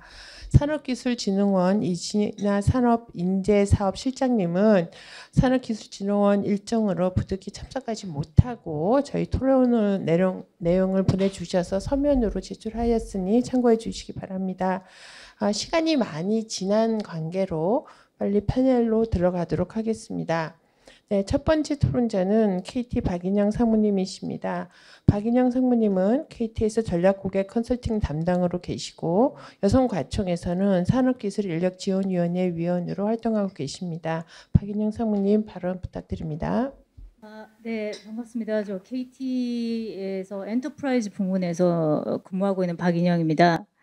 아까 엄 박사님 몰랐던 내용도 있고, 근데 궁금했던 내용에 대한 질문도 사실은 좀 있어서 요거는 조금 뒤에 좀 말씀을 좀 드리도록 할게요. 조금 여성 성향이나 이런 쪽에 인사 담당자 인터뷰 쪽에 좀 약간 저는 우려되는 부분이 있어서 나중에 좀 질문을 드리도록 하겠습니다. 일단은 오늘은 발언 준비해 온 거 위주로 먼저 말씀을 드리도록 하겠습니다. 산업체 여성 기술 인력이 있어서 이제 좀 지속적인 성장과 고용에 관해서는 결국은 저는 두 가지에 대한 부분이 좀 해결이 돼야 된다고 보고 있는데요. 첫 번째는 가장 공통적이라고 아까 말씀하셨지만 일과 가정 양립에 대한 기업들의 이제 제도적 지원책을 넘어서 이거에 대한 문화 형성 부분이 있어야 된다고 봅니다. 두 번째는 사실은 아까 M자 곡선 말씀해 주셨는데 이게 M으로 내려가고 다시 상승하는 부분에서 이 영역에서 꺾이지 않고 좀 성장할 수 있는 전문성에 대한 육성, 성장 지원책을 통해서 이제 지속적 고용이 이제 진행될 수 있다라고 저는 생각하고 있습니다. 먼저 일과 가정 양립에 대한 제도 지원 부분입니다. 며칠 전에 30대 여성 경제 활동 왜 늘었나라는 뉴스를 제가 한번 본 적이 있고요. 자녀 갖지 않은 여성의 비중 증가가 주요 요인이라고 이제 봤습니다. 여성의 생애 주기별 경제활동 참가율이 이제 M자 곡선을 그리고 있는데 첫 번째 하락 구간이 30대, 그다음에 이제 두 번째가 은퇴 시기 60세라고 합니다. 첫 번째 하락 구간에 이제 수치가 올라가는 이유가 결국은 극심한 저출산 탓으로 이 경제활동에 대한 수치가 올라가고 있다는 좀 웃지 못할 그런 얘기로 좀 보입니다. 그래서 이러한 수치는 무엇보다 일과 가정에 대한 양립에 대한 중요성을 설명해 주는 수치라고 생각하고 있습니다. 그래서 출산 육아기 여성의 경제활동 참가율하고 출산율이 함께 상승할 수 있는 정책적 노력이 정말 필요한 시점이라고 생각합니다. KT를 비롯해서 이제 기업에서는 이런 것들에 대한 제도적 지원을 위해서 육아휴직, 육아기 근로시간 단축, 유형 근무제, 어린이집 운영 많은 제도를 운영하고 있습니다. 그 중에서도 이제 저희 당사에서 조금 고무적인 점을 좀 보고 있는데 저희 회사가 이제 남성이 육아휴직 제도에 대한 사용 비율이 타사 대비 좀 많이 높은 편입니다. 남성이 같이 참여해야 이 부분에 대한 거는 굉장히 중요한 부분으로 보는데요. 부부 공동으로 참여하는 문화가 형성되는 그 시점이라고 보여지고 있습니다. 그래서 매우 중요한 포인트라고 생각하고요. 이런 부분은 대기업뿐만 아니라 중소기업으로 확대될 수 있도록 정부에서 이제 원격 근무라든지 소소한 부분의 지원이라든지 이런 부분은 계속 병행할 필요가 있다고 생각합니다. 사실 KT도 복리후송제가 굉장히 잘 되어 있고 워라밸에 대한 부분으로 많은 젊은 이들이 지원을 하고 있는데도 불구하고 현재 남성 여성 비율이 이제 8대2 정도 여전히 하고 있어서 많이 노력을 해야 될 부분이라고 보고 있고요. 두 번째는 사실 굉장히 중요하다고 보는데 아까 M자 곡선에서 떨어진 부분이 최종적으로 살아남기 위해서 이렇게 올라가는 부분에 대한 지원책이라고 보고 있습니다. 전문성에 대한 커리어 플랜 지원인데요. 뭐 국내 500대 기업의 뭐 여성 임원 비율이 굉장히 낮다고 보고 있고, 최근에 이제 이게 이제 좀 상승이 돼서 올라갔다라고는 하지만 자본시장법 개정으로 인해서 여성 임원 반드시 이사회 이사로 임명해야 된다는 그 제도적인 부분으로 인해서 여성 이 부분이 비율이 가파르게 성장했다라는 자료가 있습니다. 대부분 사회 이사에 대한 증가로 인한 수치라고 보여지는데요. 이런 걸 연결을 해서 이제 30대 육아휴직자 복귀자에 대한 단발성 어떤 비용을 지원해 준다든지 휴가에 대한 부분도 중요하지만 자발적이고 효능감을 가지고 성장할 수 있는 제도 지원이 좀 뒷받침돼야 사실 뭐 오늘 내일만 보고 이렇게 지나다 보면 그냥 스스로 피로감을 느껴서 그냥 10년, 20년 후에 자기 개발에 대한 성장은 거의 등한시하게 되는 경우가 됩니다. 그래서 이렇게 해서 단절과 도태로 지속 가능한 고용 체계로 연결되기가 어렵습니다. 특히 IT 기술 인력이 있어서 전문성은 그 무엇보다 중요하기 때문에 경력 단절을 막고 전문성 키우기 위해서는 아까 W브릿지 말씀하셨는데 이런 플랫폼에 대한 중요성을 좀 인지하고 가야 되지 않을까 생각하고요. 구글과 같은 해외 기업에서도 여성 개발자 위해서 기술 확장 지원하는 우먼 테크메이커 같은 그런 프로그램이 있다고 들었습니다. 교육 기반 이런 성장 플랫폼이 공공에서 시작이 됐지만 이게 민간 기업에서 만들어 놓는다고 플랫폼이 다 쓰는 게 아니라 민간 기업에서도 이러한 그 아키텍처를 좀 활용을 해서 쓴다든지 인프라를 활용을 한다든지 뭐 이렇게 활용성 있어요. 확산이 될 수 있는 모델이 나올 수 있기 때문에 단순히 공공에서 이제 구축하고 뭐 예산 일부 R&D성으로 하고 이런 데 그치지 말고 이제 공공 마중물이 민간으로 좀 확산되어야 되지 않을까 하고 생각하고 있습니다. 글로벌 시장으로 이제 넓혀지면서 사업도 경쟁도 모두 경계가 사라졌는데 최근에는 이제 초고대 AI 흐름이 이제 몰려오고 있기 때문에 이 또한 산업별 국가 경쟁력에 굉장한 중요한 영향력을 행사한다고 그때 같은 회에서도 얘기를 했지만 그렇습니다. 초고대 AI 시대에 이러한 데이터를 만들어내고 뭐 이를 기획하고 서비스를 만들고 또 기업들이 이를 기반으로 잘 활용하고 이런 것들이 결국은 IT 경쟁력이 산업 경쟁력의 코어가 될 수 있기 때문에 이러한 기술 발전에 잘 대응을 해야 될 것 같고요.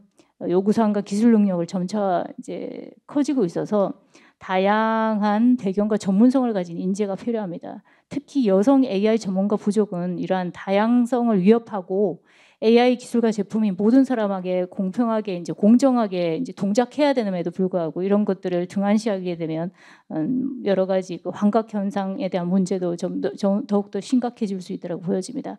IT 여성 기술인 인력 양성은 초고대 AI 도입에서 중요한 과제이고 여성의 AI 전문가 키우는 것은 이런 부분에서 더 다양성을 가져올 수 있기 때문에 결론적으로는 국가 경쟁력을 좌우할 수 있는 중요한 요소라고 생각하고 있습니다. 네, 여기까지 이상 의견 마치겠습니다. 네, 박인영 상무님 감사드립니다. 기업에서의 현황과 그다음에 현재 AI라고 하는 단순 기술이 아니라 AI 여성 인력이라고 하는 것은 각 전문 분야의 도메인 전문가들을 확자의 AI 기술을 활용하는 부분으로 저희가 봐야 된다라는 측면으로 마지막 코멘트를 주신 것으로 저는 이해했습니다. 그래서 여기도 많은 질문이 있으실 거로 생각하지만 먼저 다음으로 한국바이오협회 손지호 HRD 본부장님께 발언 요청드립니다. 손지호 본부장님은 산업부 바이오산업 인적자원개발협의체 위원, 중기부 규제자유특구 바이오헬스 자문위원, 국가진문능력 표준 바이오 분야 개발위원으로 활동하고 계십니다. 손지호 본부장님 부탁드립니다. 네, 안녕하세요. 네. 뭐 아까도 말씀하셨듯이 엄 박사님께서 말씀하신 바이오 쪽이 저 여성 비율 굉장히 높고요. 예. 저도 이제 협회에서 하는 일이 여성분들 포함해서 네. 산업계에 진출하려고 하시는 분들, 뭐 대학생도 있고 대졸자도 있고 구직자도 있고 석박사도 있고요. 다양하게 예, 교육하고 뭐 인력 양성해서 도와드리는 역할도 하고 있습니다. 그래서 현장에서 뭐 본의 아니게 저희는 아마 생명과학, 이제 바이오 계열이 아마 공학 계열 이공계나 뭐 전체 이공계에서 아마 여성 비율이 굉장히 높기 때문에 본의 아니게 뭐 제가 그렇게 타겟을 정하지 않았지만 뭐 교육생이 한 70%는 여성으로 구성이 돼 있고 그래서 늘 여성분들과 같이 이제 어떻게 일을 하고 했다고 볼 수 있는데요. 예. 제가 이제 아까 이제 엄 박사님께서 되게 좋은 얘기를 많이 해주셨고 저도 이제 되게 새롭게 접하는 데이터들을 많이 이렇게 접할 수가 있었는데 제가 지금 공감을 현장에서 일을 하면서 이제 공감했던 부분에 대해서 말씀드리면 이제 멘토링이나 진로 설계에 대한 정보 이런 말씀을 해주셨는데 이게 이제 저도 이쪽 일을 하다 보니까 저희 쪽의 인력 양성의 프레임은 산업계에서 이런 쪽에 수요가 있어. 그러니까 우리가 정부가 예산 투입해서 아니면 뭐 민간에서 할 수도 있겠지만 이런 과정이나 뭐 이런 프로그램을 개설하고 그러니까 산업계 수요가 있으니까 들어와 라는 개념으로 사실 지금 공급되고 있거든요, 프로그램이. 근데 이제 저희가 이제 외국 쪽에 이제 벤치마킹을 하기 위해서 쭉 들여다보면 이미 다른 외국 쪽은 특히 선진국 쪽은 개인의 커리어를 굉장히 중시하는 프레임 자체가 이제 보는 시각이 많이 다르다는 걸 많이 느끼거든요. 그래서 저희도 뭔가 진로 정보나 진로 설계 정보 가이드 뭐 이런 거 만들고 있는데 그 이유가 해외에서는 그 관점에서 하더라는 얘기입니다. 근데 이게 뭐가 중요하냐면 저희 쪽에 들어오시는 분들 아까 이제 자연계 쪽에 특히 자연계 전공자들이 많아요. 왜냐하면 자연계에서 이제 학위를 하신 분들이 보면 취업을 하려고 보면 사실 공학계열보다는 굉장히 취업에 불리하거든요. 그래서 저희 쪽 협회에 와서 여러 가지 실무적인 트레이닝 같은 거 받고 해서 그 모자라는 역량 같은 걸 보완하시고 오는데 이 오신 분들 이제 면접을 해보면은 왜 이 과정을 듣기 위해서 왔어요? 그러면 취업하려면 이런 걸 좀 들어야 된다고 해서 교수님이 안내죠. 굉장히 수동적이더라고요. 근데 뭔가 좀 프레임을 좀 바꿔서 개인들이 조금 능동적으로 자기의 어떤 진로에 대해서 즉 커리어에 대해서 설계를 좀 하고 목표를 정했으면 그 목표로 가기 위해서 어떤 것들을 내가 배워야 되고 뭐 그래서 이런 프로그램을 선택했고 이런 그림들이 좀 필요하지 않나라는 생각을 했습니다. 왜냐하면 그렇게 오신 분들의 어떤 교육에 대한 몰입도나 이런 게 다르더라고요. 그래서 그런 관점에서 멘토링이나 진로 설계. 예. 근데 이게 사실은 찾아보면은 별로 이렇게 없고 체계적으로 된 경우도 별로 없고 그리고 이제 저희 쪽에서 보면 그 저희 교육생 중에 여성분들이 훨씬 더 이 진로에 대한 고민이나 그리고 상담 요청을 많이 하시는 편이에요. 그래서 그 이런 프로그램들이 좀 체계화되고 마련이 되고 좀 정보나 이런 것들이 많이 있다면 도움이 될 것 같고 또 한 가지 좀 자꾸 말씀드리는 게 이게 뭐냐면 이렇게 고민하는 과정에서 접하는 정보라는 게 인터넷에서 많이 이제 접하는데 그건 블라인드 앱이나 뭐 여러 가지 굉장히 세상에 대해서 부정적이신 분들이 올려놓은 정보를 가지고 이제 잘못된 선입견을 가지고 접근을 하는 경우가 많아서 좀 안타까운 경우가 많이 있거든요.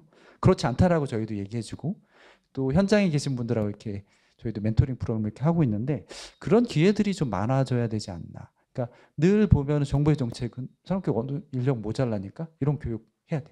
예산 투입하고. 근데 그 과정에서 부인들이 커리어나 이런 관점에서 접근하고 교육을 선택하고 해주는 이게 은근히 중요한 문제인데 굉장히 소홀하지 않나 그런 관점에서 좀 공감대가 있어서 좀 말씀드렸고요. 뭐 그 아까 말씀드렸듯이 이제 그 자연계에서 이제 뭐 자연계 전공자가 많다고 말씀드렸는데 저희가 여러 가지 프로그램들을 많이 하고 있지만 좀 안타까운 거는 그겁니다. 그 규모에 대한 얘기를 아까 엄 박사님께서 해주셨는데 저도 동감합니다. 그러니까 그 어떤 인력 양성이나 어떤 교육이나 어떤 지원 프로그램, 인력에 관한 프로그램을 지원할 때 정부에 이제 제안을 하면은 중복선 얘기를 많이 해요. 뭐 어떤 프로그램 이미 어느 기관을 하고 있으니까 이건 중복된다. 이거 딴 걸 가져와라라고 얘기하는데 우리가 충분히 그런 쪽에 수요나 니즈에 맞춰서 할 수 있는 규모가 되는가라는 관점에서 보면 뭐 기관들 대부분 뭐 벤치마킹에서 보면은 50명, 100명 이렇게 얘기를 하는데 저희는 지금 인력에서 수천 명에 대한 얘기를 인력 수급에서 얘기를 하고 있고 부족하다는 얘기를 하고 있는데 너무나도 규모 면에서는 많이 부족하다는 말씀드릴 수 있고요.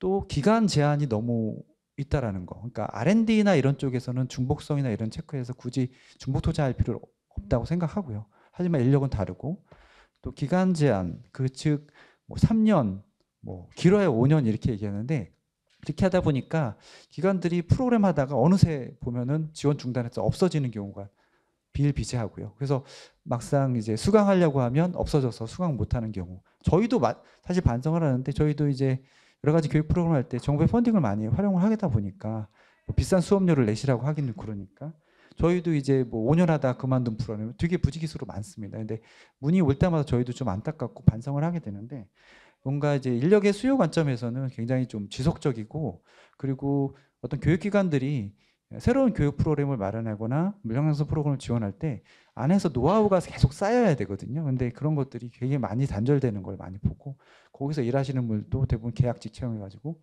그 기간에서 한정해서만 가는데 이렇게 되다 보니까 대부분 정부에서 지원하는 프로그램들이 수요자 입장에서 보면은 굉장히 질이 좀 떨어지는 건 사실입니다. 그거는 뭐 저희도 반성을 하고 있는데 그런 관점에서는 조금 국가적으로 인력에 대한 부분은 좀 체계적으로 중장기 관점에서 좀 접근을 할 필요가 있지 않나 생각이 듭니다. 네, 이상 여기까지만 좀 말씀드리겠습니다.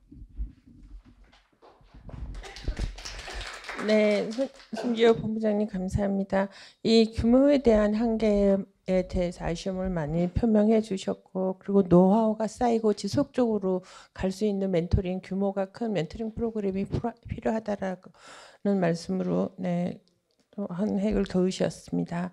네, 다음은 한국여성정책연구원 신선미 선임연구원님께 발언을 요청드립니다. 신 박사님은 한국여성정책연구원 여성미래연구본부 소속으로 남녀과학기술인 경로 실태조사 기획연구, 남녀과학기술인 경력실태조사에 대한 시범조사 연구 등을 진행하셔서 이러한 남녀의 차이 그리고 이 분야에 대해서 굉장히 많은 의견과 많은 경력을 가지신 분으로 알고 있습니다. 신선미 박사님의 발언 부탁드립니다.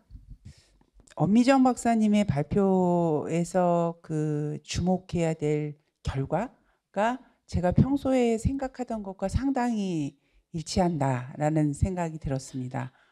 공학 계열의 그 인력을 대학에서 육성할 때 여학생들의 비율이 굉장히 낮기 때문에 노동시장으로 들어오는 풀 자체가 굉장히 너무 적다는 점, 그리고 이제 산업계에 대한 정책을 우리가 지금 고민하고 있는 건데 그게 사실은 이렇게 일반적인 정책은 많이 지금 하고 있어요. 그리고 그런 거 뭐 새로 하려고 그러면은 그거 하고 있는데 뭐 또 하냐 이렇게 중복된다 이런 지적이 많이 있거든요. 그래서 일반적인 정책보다는 그 산업의 각 분야마다 세부적으로 들어가게 되면 그 일반적인 그 제도나 정책이 전혀 작동하지 않는 측면들이 많이 발생하거든요. 그래서 그런 것들을 이렇게 세밀하게 더 들어가면서 정책을 섬세화시키는 작업이 필요하다라는 생각을 평소에 많이 하고 있었는데 엄 박사님의 발표 자료는 제가 굉장히 늦게 받았습니다만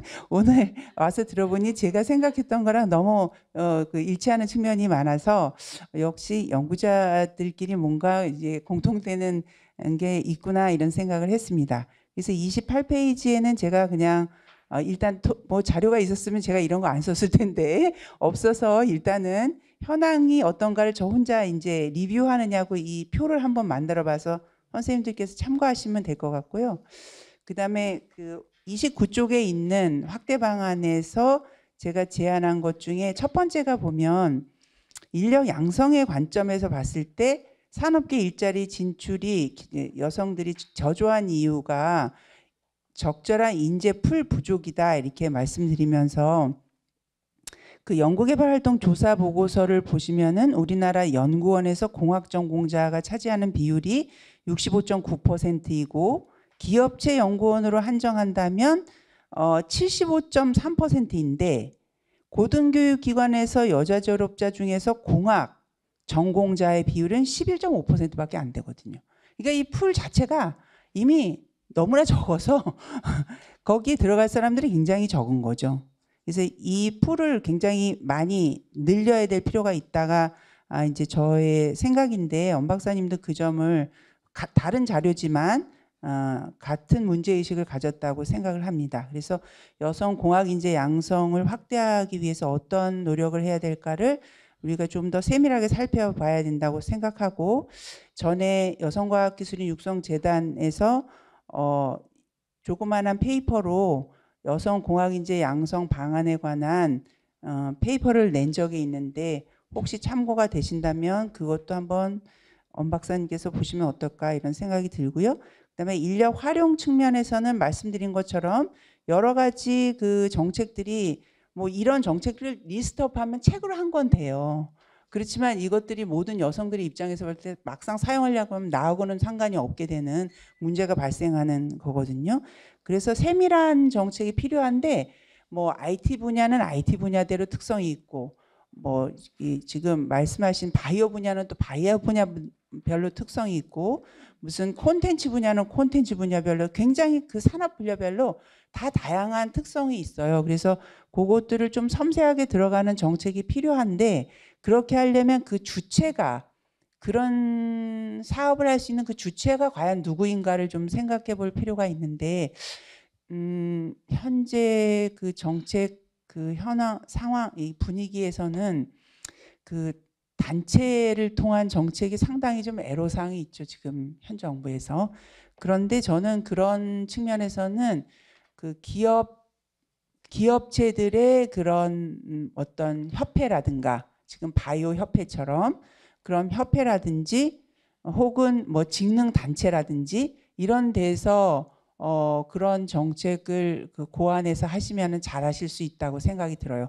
예를 들면 소프트웨어 산업협회는 소프트웨어 관련 분야 여성들에 대한 이런 정책을 디자인해서 한다든지 이런 방식으로 하는 게 적합하지 않을까 생각하고요. 엄 박사님께서 발표하신 내용 중에 그 제가 여기 원고 토론 원고에는 없지만 그 정책 대안으로 말씀하신 3가지 포인트 중에서 그 표준화된 초중등 및 대학 과기 진로 정보 체계 구축 이거 말씀하셨는데 참고로 2022 개정 중학교 교육과정 과학과 교육과정에 맨 마지막 그 성취 기준에 보면은 진로 교육을 하도록 돼 있어요. 그거는 이번 교육과정에서 처음 들어간 것입니다. 예전에는 진로 교육과 내용이 없었는데 그래서 그거를 활용한 어떤 실질적인 여학생 뭐 남학생도 포함해서 다양한 진로를 과학 분야에서 탐색할 수 있는 게 있으면 좋을 것 같고 공학교육혁신센터에서 공학교육 인증 인증 기준을 제가 살펴봤는데 그 인증 기준에도 엔지니어들이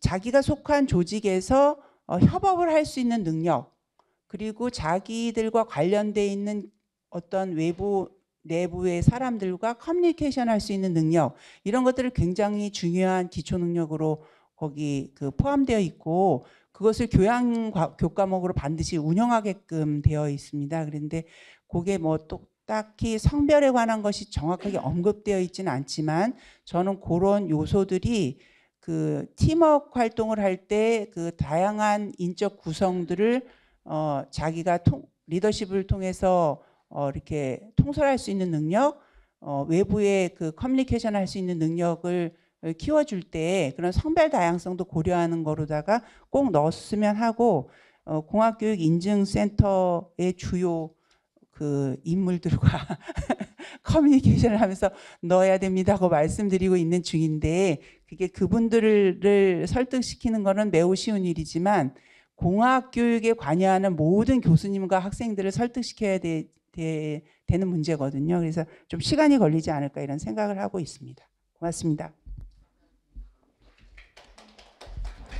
네, 신선미 박사님 감사드립니다. 이 규모의 문제를 다시 한번 언급하시고 풀을 키워야 하고 이를 전문 과정에 반영할 수 있도록 저희가 좀 더 고찰해 봐야 될 것 같습니다. 네, 다음으로는 한국여성과학기술은지원센터 권지혜 정책연구센터장님을 모시고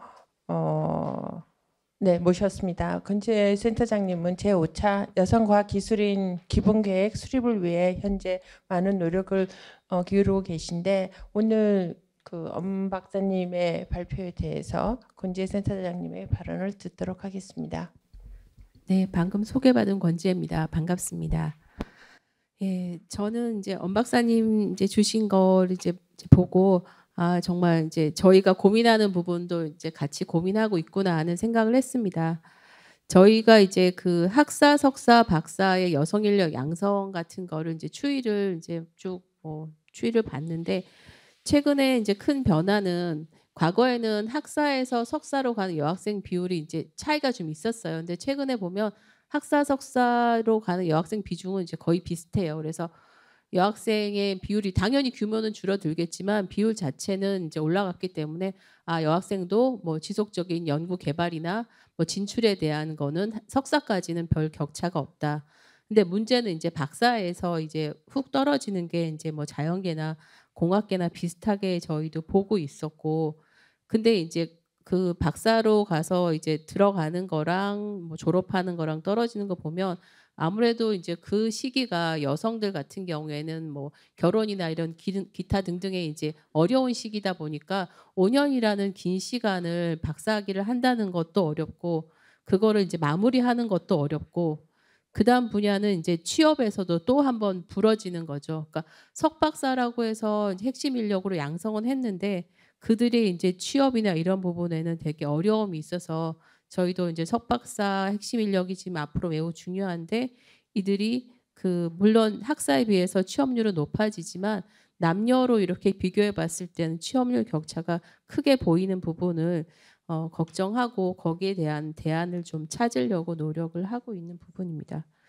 그 두 번째 이제 부분은 이제 아까 경제활동 참가율 같은 경우 이제 30, 40대에 떨어지는 게 이제 자연계랑 공학계랑 이제 큰 차이를 패턴을 보인다고 하셨는데, 저희도 이제 이 부분을 계속 팔로우업을 하고 있거든요. 그래서 단순하게 이제 최근뿐만 아니라 서서히 이렇게 되고 있더라고요. 그래서 자연계열 같은 경우에는 이제 이게 여성 비율이 이제 높아지는 영역이다 보니까 일가정 양립에 대한 제도나 이런 것들도 조금씩 정착되는 분위기인 것 같아요. 그래서 이런 바이오나 이제 여성 비율이 좀 많은 영역에서는 여학생들이 서서히 경력 이탈을 하는데, 공학 같은 경우에는 아까 말씀하신 것처럼 뭐 이게 10%나 이쪽 미만이니까 아직은 비정상적인 그룹이에요.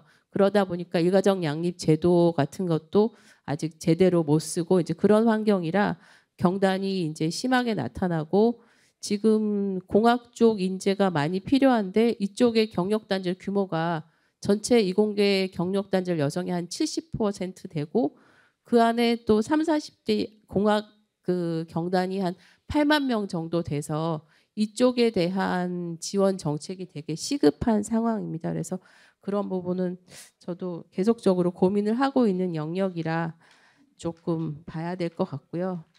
그다음에 제가 준비했던 거를 조금 말씀드리면, 저희가 20년도하고 21년도 해서 UN 그 이스케이프하고 그 기술 기업에 대한 보고서를 한번 같이 했었습니다. 그래서 저희가 이제 원래 글로벌 뭐 이런 기관하고 연구를 하는 데는 아닌데 연락이 왔더라고요. 그래서 왜 우리랑 이런 걸 하자고 하냐고 이제 물어봤더니, 여기 이제 아래 보시면, 그러니까 유엔에서 봤을 때는 한국, 중국, 일본은 기술 수준은 되게 높은데 여성 성격차는 거의 뒤쪽에 있는 기업이라 글로벌 기업이 보기에도 참 이상한 나라로 보이는구나 해서 조금 창피하더라고요. 그래서 그렇게 해서 이제 한중일 같이 해서 보고서를 이제 수행을 했고, 그래서 이런 기술 기업들이 어떻게 젠더 양성 평등적인 게 어려움이 있고 애로사항이 있는지를 봤고요. 그리고 저희가 이제 이 프로젝트를 같이 하면서 조금, 그러니까 원래 계획이 아닌 걸 하기 되게 어려운데 했던 이유가, 과기 분야의 젠더 불균형이 여성의 경제적 기회와 권한에 상당한 영향을 미친다는 거죠.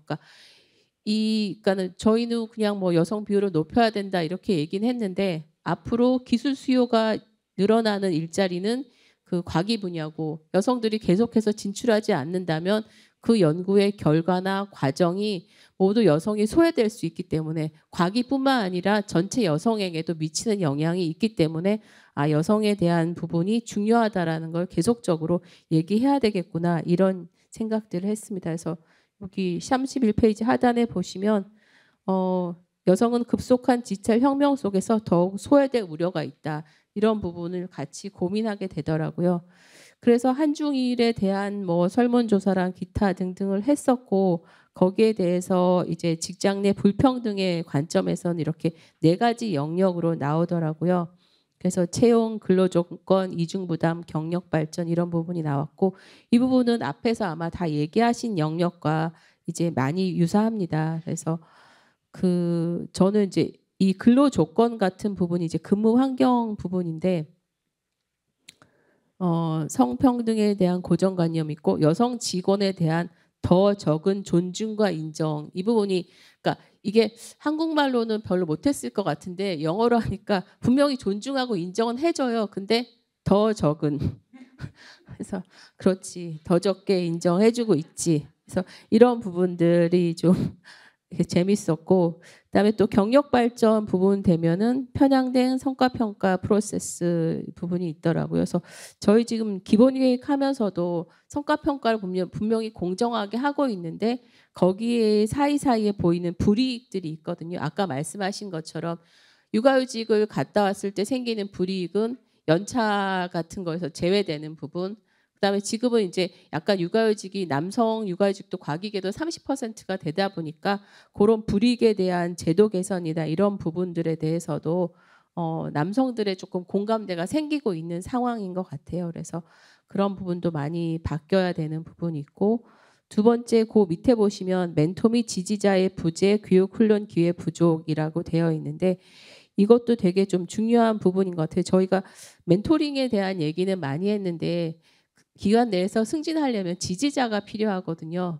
그러니까 이런 서포터에 대한 필요성을 좀 많이 알려야 되고 그런 부분들이 멘토랑은 다르게 존재해야 된다. 즉 지지자는 네트워크라는 부분으로 연결이 돼서 그 부분 되게 중요한 것 같습니다. 그래서 그런 보고서의 결과로 했을 때 저희가 국제기구와 정부, 기업이 각각 해줘야 될 영역들을 좀 했고요. 정부 같은 경우에 아무래도 모니터링이나 이런 프로세스에 대한 부분들 이제 이런 부분들인데 저희가 이제 기본 계획을 하면서 했던 부분은 저희가 정부가 민간 기업을 어떻게 좌지우지할 수는 없지만 그들의 어떤 데이터나 이런 걸 통해서 다양성 보고서 같은 것들을 좀 많이 만들어서 하자 이런 얘기들이 나오고 있어서 5차 기본 계획에서는 이제 그런 것들을 좀 추가하려고 하고 있고요. 그리고 기업 차원에서는 여성 비율이나 이런 부분들이 그러니까 글로벌 기업 같은 경우는 기업의 비전이나 목표의 어떤 여성 비율이나 이런 거를 이제 목표를 가지고 움직이거든요. 근데 이제 국내 기업 같은 경우에는 그런 부분이 이제 좀 없다 보니까 차이를 많이 보이고 있고 이제 이런 아래에 말씀드린 부분들이 좀 기업 차원에서는 많이 진행이 돼야 될 것 같습니다. 저희가 이제 관련해서도 해외 사례를 보면 대기업이나 이제 글로벌 기업 같은 경우에는 어떤 비전 차원에서 하는 부분이 많지만 국내 그냥 일반적인 기업들은 아직도 그냥 육아휴직을 보내냐 안 보내냐 그 수준에서 아직 하고 있기 때문에 조금 문화적인 인식 이런 것들이 많이 필요할 것 같습니다. 그래서 앞부분은 그런 그 기업의 여성 인력을 유지하는 측면에서 말씀을 드렸고 양성 측면에서도 조금 얘기를 드려야 될 것 같아서 말씀드리면 아까 이제 그 엄 박사님이 얘기하신 것처럼 기본 계획을 준비하면서도 기존에는 이제 뭐 양성, 활용, 인프라 이렇게 3개 파트로 분과를 운영을 했었는데 이번에는 이제 활용에도 R&D 분과랑 산업체 분과랑 좀 나눠서 좀 더 산업체로 여성 인력이 진출할 수 있는 거를 좀 하려고는 했습니다. 그래서 이렇게 뭐 크게 많은 좀 좋은 거를 만들어낼 수 있을지는 좀 고민이 되고 있는데 예, 그렇습니다. 근데 저는 그런 이 산업적인 특성에 따라서 여성 인재 양성 정책이 조금 전략적으로 준비돼야 된다라고 생각이 듭니다. 그래서 산업 특성에 따라서 솔직히 시장이 형성되는 시기도 틀리고 인력이 필요로 하는지 인력 말고 기술로만으로도 산업적인 매출을 올릴 수 있다면은 그게 되게 다르기 때문에 조금 나눠서 인력 양성 정책이 필요하다는 생각이 있고요. 특히 이제 국가 전략기술 분야 같은 경우에는 잘 아시겠지만 이게 뭐 취업할 때가 있는 영역이 아닌 경우가 많아요. 지금 뭐 양자나 뭐 그런 쪽은 고급 인력이 필요하고 수요가 많은 영역이 아니기 때문에 이런 영역은 석박사 과정에 여성들이 많이 진학할 수 있도록 뭐 희소 전공에 대해서 여성 진입이나 이런 진학에 대한 그런 전략을 좀 가져야 된다는 생각이 들고요. 소프트웨어나 ICT 분야에 대한 지원 정책은 솔직히 범부처적으로 모든 군데에서 하고 있는데 이 분야는 뭐 잘 아시겠지만 일자리 수요는 넓은 동시에 수요 직무의 변동 폭이나 이런 것이 되게 큽니다. 그리고 또 이 원하는 기술자도 초급, 중급, 고급 기술자가 모두 필요한 영역이라서 여성이 이제 진입, 성장, 재진입할 수 있는 선순환적인 체계가 필요합니다. 그래서 특히 이제 경단녀들이 이제 많이 발생할 수 있고 또 복귀가 또 유연한 영역일 수도 있거든요. 그래서 그런 영역에 대한 거를 좀 특징적인 거를 가져야 될 것 같고요. 저희가 이제 뭐 실태 조사라는 걸 하는데 최근에 보면 과학기술 서비스업 쪽으로 여성 비율이 엄청나게 늘어나고 있어요. 그래서 이 부분은 여성의 이제 진출 그리고 다시 재진입 그다음에 경력 다변화에 매우 중요한 영역이라고 생각돼서 좀 별도로 또 다르게 해야 될 것 같고 세 번째는 이제 말씀하신 것처럼 약간 바이오 같은 영역입니다. 여성이 좀 양성이 되고 있는데 취업률은 좀 낮고 남녀 취업률 격차도 다소 있고 이런 부분에 대해서는 경력 다변화 전략이 필요합니다. 저희도 이제 자연계학생들 같은 경우에는 학교에서 졸업한 것만으로는 취업이 잘 안 되다 보니까 2차적인 훈련이나 이런 거를 통해서 취업을 하고 있는데 그런 부분도 지속적으로 돼야 되고 또 그렇게 해서 또 온 친구들은 또 경력이 또 단절된 분들 같은 경우에는 경력 다변화나 이런 부분에 대한 것들이 많이 지원책이 필요하다고 생각이 듭니다. 예, 그래서 뭐 여러 가지 정책들이 필요하기도 하고 예. 제가 뭐 어떻게 말씀을 해야 될지 잘 모르겠는데 지속 가능한 여성과학기술인데 지속 가능한 체계가 되는 게 저는 매우 필요하다고 생각합니다. 여성들이 지금 이제 기업의 인사 담당자랑 저희도 인터뷰를 해봤지만 진입에서는 장벽을 많이 깨고 있어요. 근데 그 다음은 유지, 그 다음에 재복귀, 그러니까 유지되는 부분에 대한 지원 정책들이 많이 필요하고 그런 쪽에 관심이 많이 필요하다는 생각이 듭니다. 예, 이상입니다. 감사합니다. 네, 권지혜 센터장님 감사드립니다.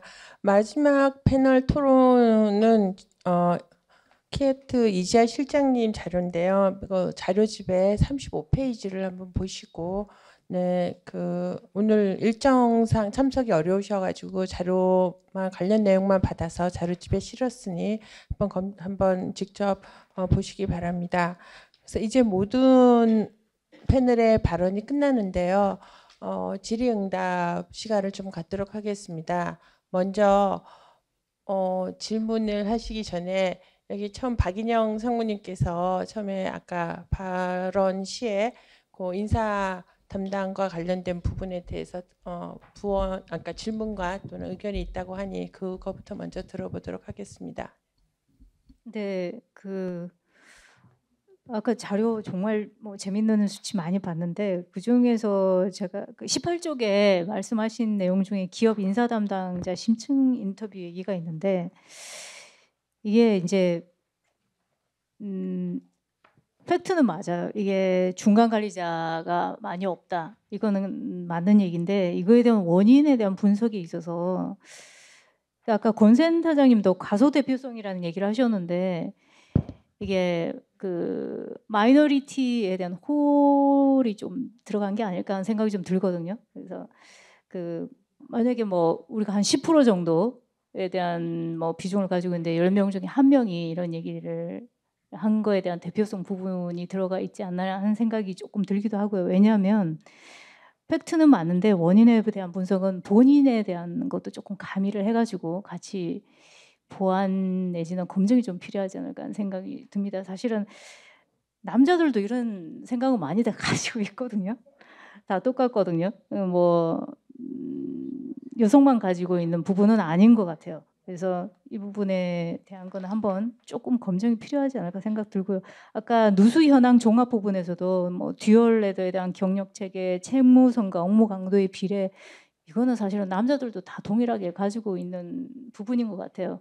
여성의 성향으로 이렇게 해가지고 원인으로 경력 단절이 된다라고 하는 걸 강조하기보다는 일부는 있겠지만 이런 걸 좀 보완하는 부분에 대해서 좀 더 강조를 하면 어떨까라는 생각입니다. 추가적으로 네, 일단 제 생각은 그랬고요. 그리고 조금 마이너한 건데 그 아까 M자 곡선 그 여성공학인들하고 자연과학하고 좀 다르다라고 말씀하셨는데 다른 일반 뭐 문과가 됐든 다른 타전공하고 비교했을 때도 거의 유사한 패턴이 나오는 건가요? 비교에 대한 기준이 자연과 우리 공학만 들어. 아까 저기 보시면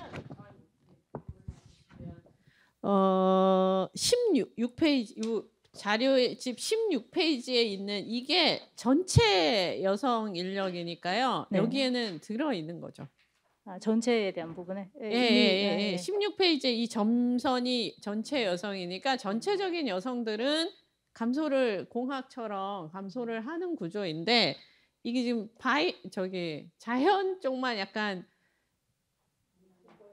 다른 성향이 나타나는 것 같아서 뭐 제가 이제 뭐 인문, 사회로 예술 쪽을 나눠서 보진 않았는데 이게 전체가 이렇게 나타나는 걸로 봐서 아마 다른 전공도 그럴 수는 있을 것 같습니다. 그리고 이게 사실 아까 변인 중에 지역 특성도 굉장히 클 것 같은데 그 국공립에 대한 부분과 사립안에 대한 부분에서 그 변수가 들어간 건가요? 그러면?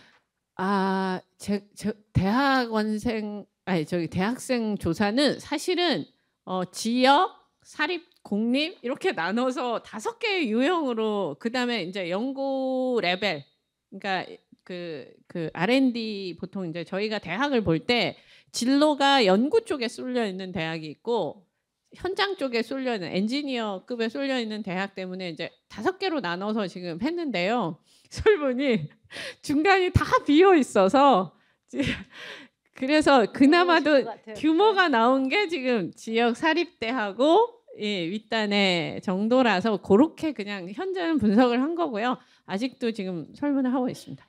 그리고 제가 마이크 잡은 김에 말씀을 드린 건 그리고 인사 담당자의 얘기나 이게 여성만 그렇다는 게 아니라 이게 여성의 문제가 아니라 세대의 문제인 것 같다. 그러니까 다 여성이고 남성이고 다 그런 어떤 롤 모델이 바뀐 것 같다. 그거 말이 맞고요.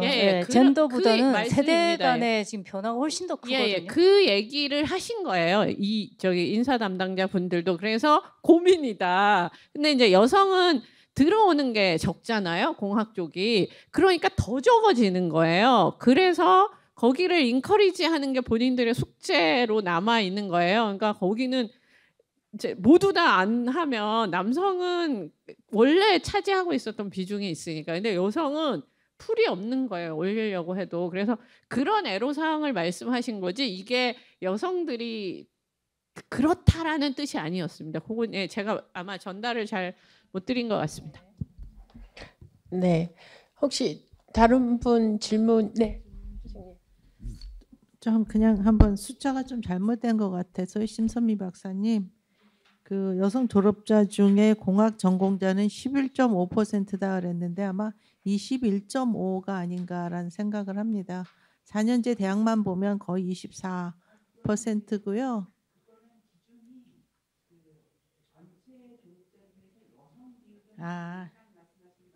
네. 네네네. 여성 졸업자 중에서 네네 그건 제가 이거 한번 시뮬레이션을 했었거든요. 얘를 남성만큼 올리면 어떻게 되는가 했더니 그러면 우리나라 인력 수요를 다 충족을 하겠더라고요. 그런데 이게 우리 저쪽으로 올린다는 게 굉장히 어려운 일이어서 정책으로는 제한하기 어려울 것 같다는 생각도 했습니다. 오늘 지금 계속해서 이 정책 제안을 들으면서 이제 제가 항상 생각했던 거는 아직도 좀 타겟을 못하는 것 같아서요. 그게 조금 아쉬웠는데 신소미 박사님께서 남성 중심의 문화 얘기하셨고 이제 권지혜 박사님께서 이 성불평등 직장에서 얘기를 굉장히 했는데 막상 대책이나 제안에 가면은 이거를 타파할 수 있는 아무런 게 없는 거예요. 지금 우리나라 경력 단절 요인 조사를 보면 이 요인이 완전히 이렇게 돼 있어요. 육아, 출산, 육아, 돌봄 여기에 기업 문화라는 거는 들어가 있지 않아요. 이제 결국은 직장에서 차별을 받다가 지쳐서 나가는 여성도 꽤 될 텐데 그런 그 조직적인 요인은 물어보지 않고 모든 요인이 개인에 집중이 돼 있어요.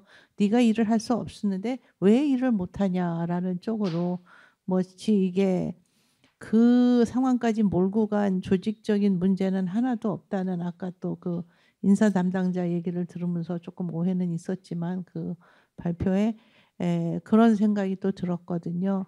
그래서 지금 이제 그 호라이즌 2022, 2027을 봐도 우리 기관에서 연구비를 받아가면 이러이러한 조건을 만족시켜야 된다. 그러면 거기에는 분명히 젠더 이퀄리티를 보장하는 제도가 있어야 되고 모니터를 해야 되고 뭐 프로그램 교육 프로그램도 있어야 되고 하는 이런 그 프로그램이 있는데 우리는 그런 종류의 문화를 바꾸기 위한 프로그램이 아무것도 없는 거예요.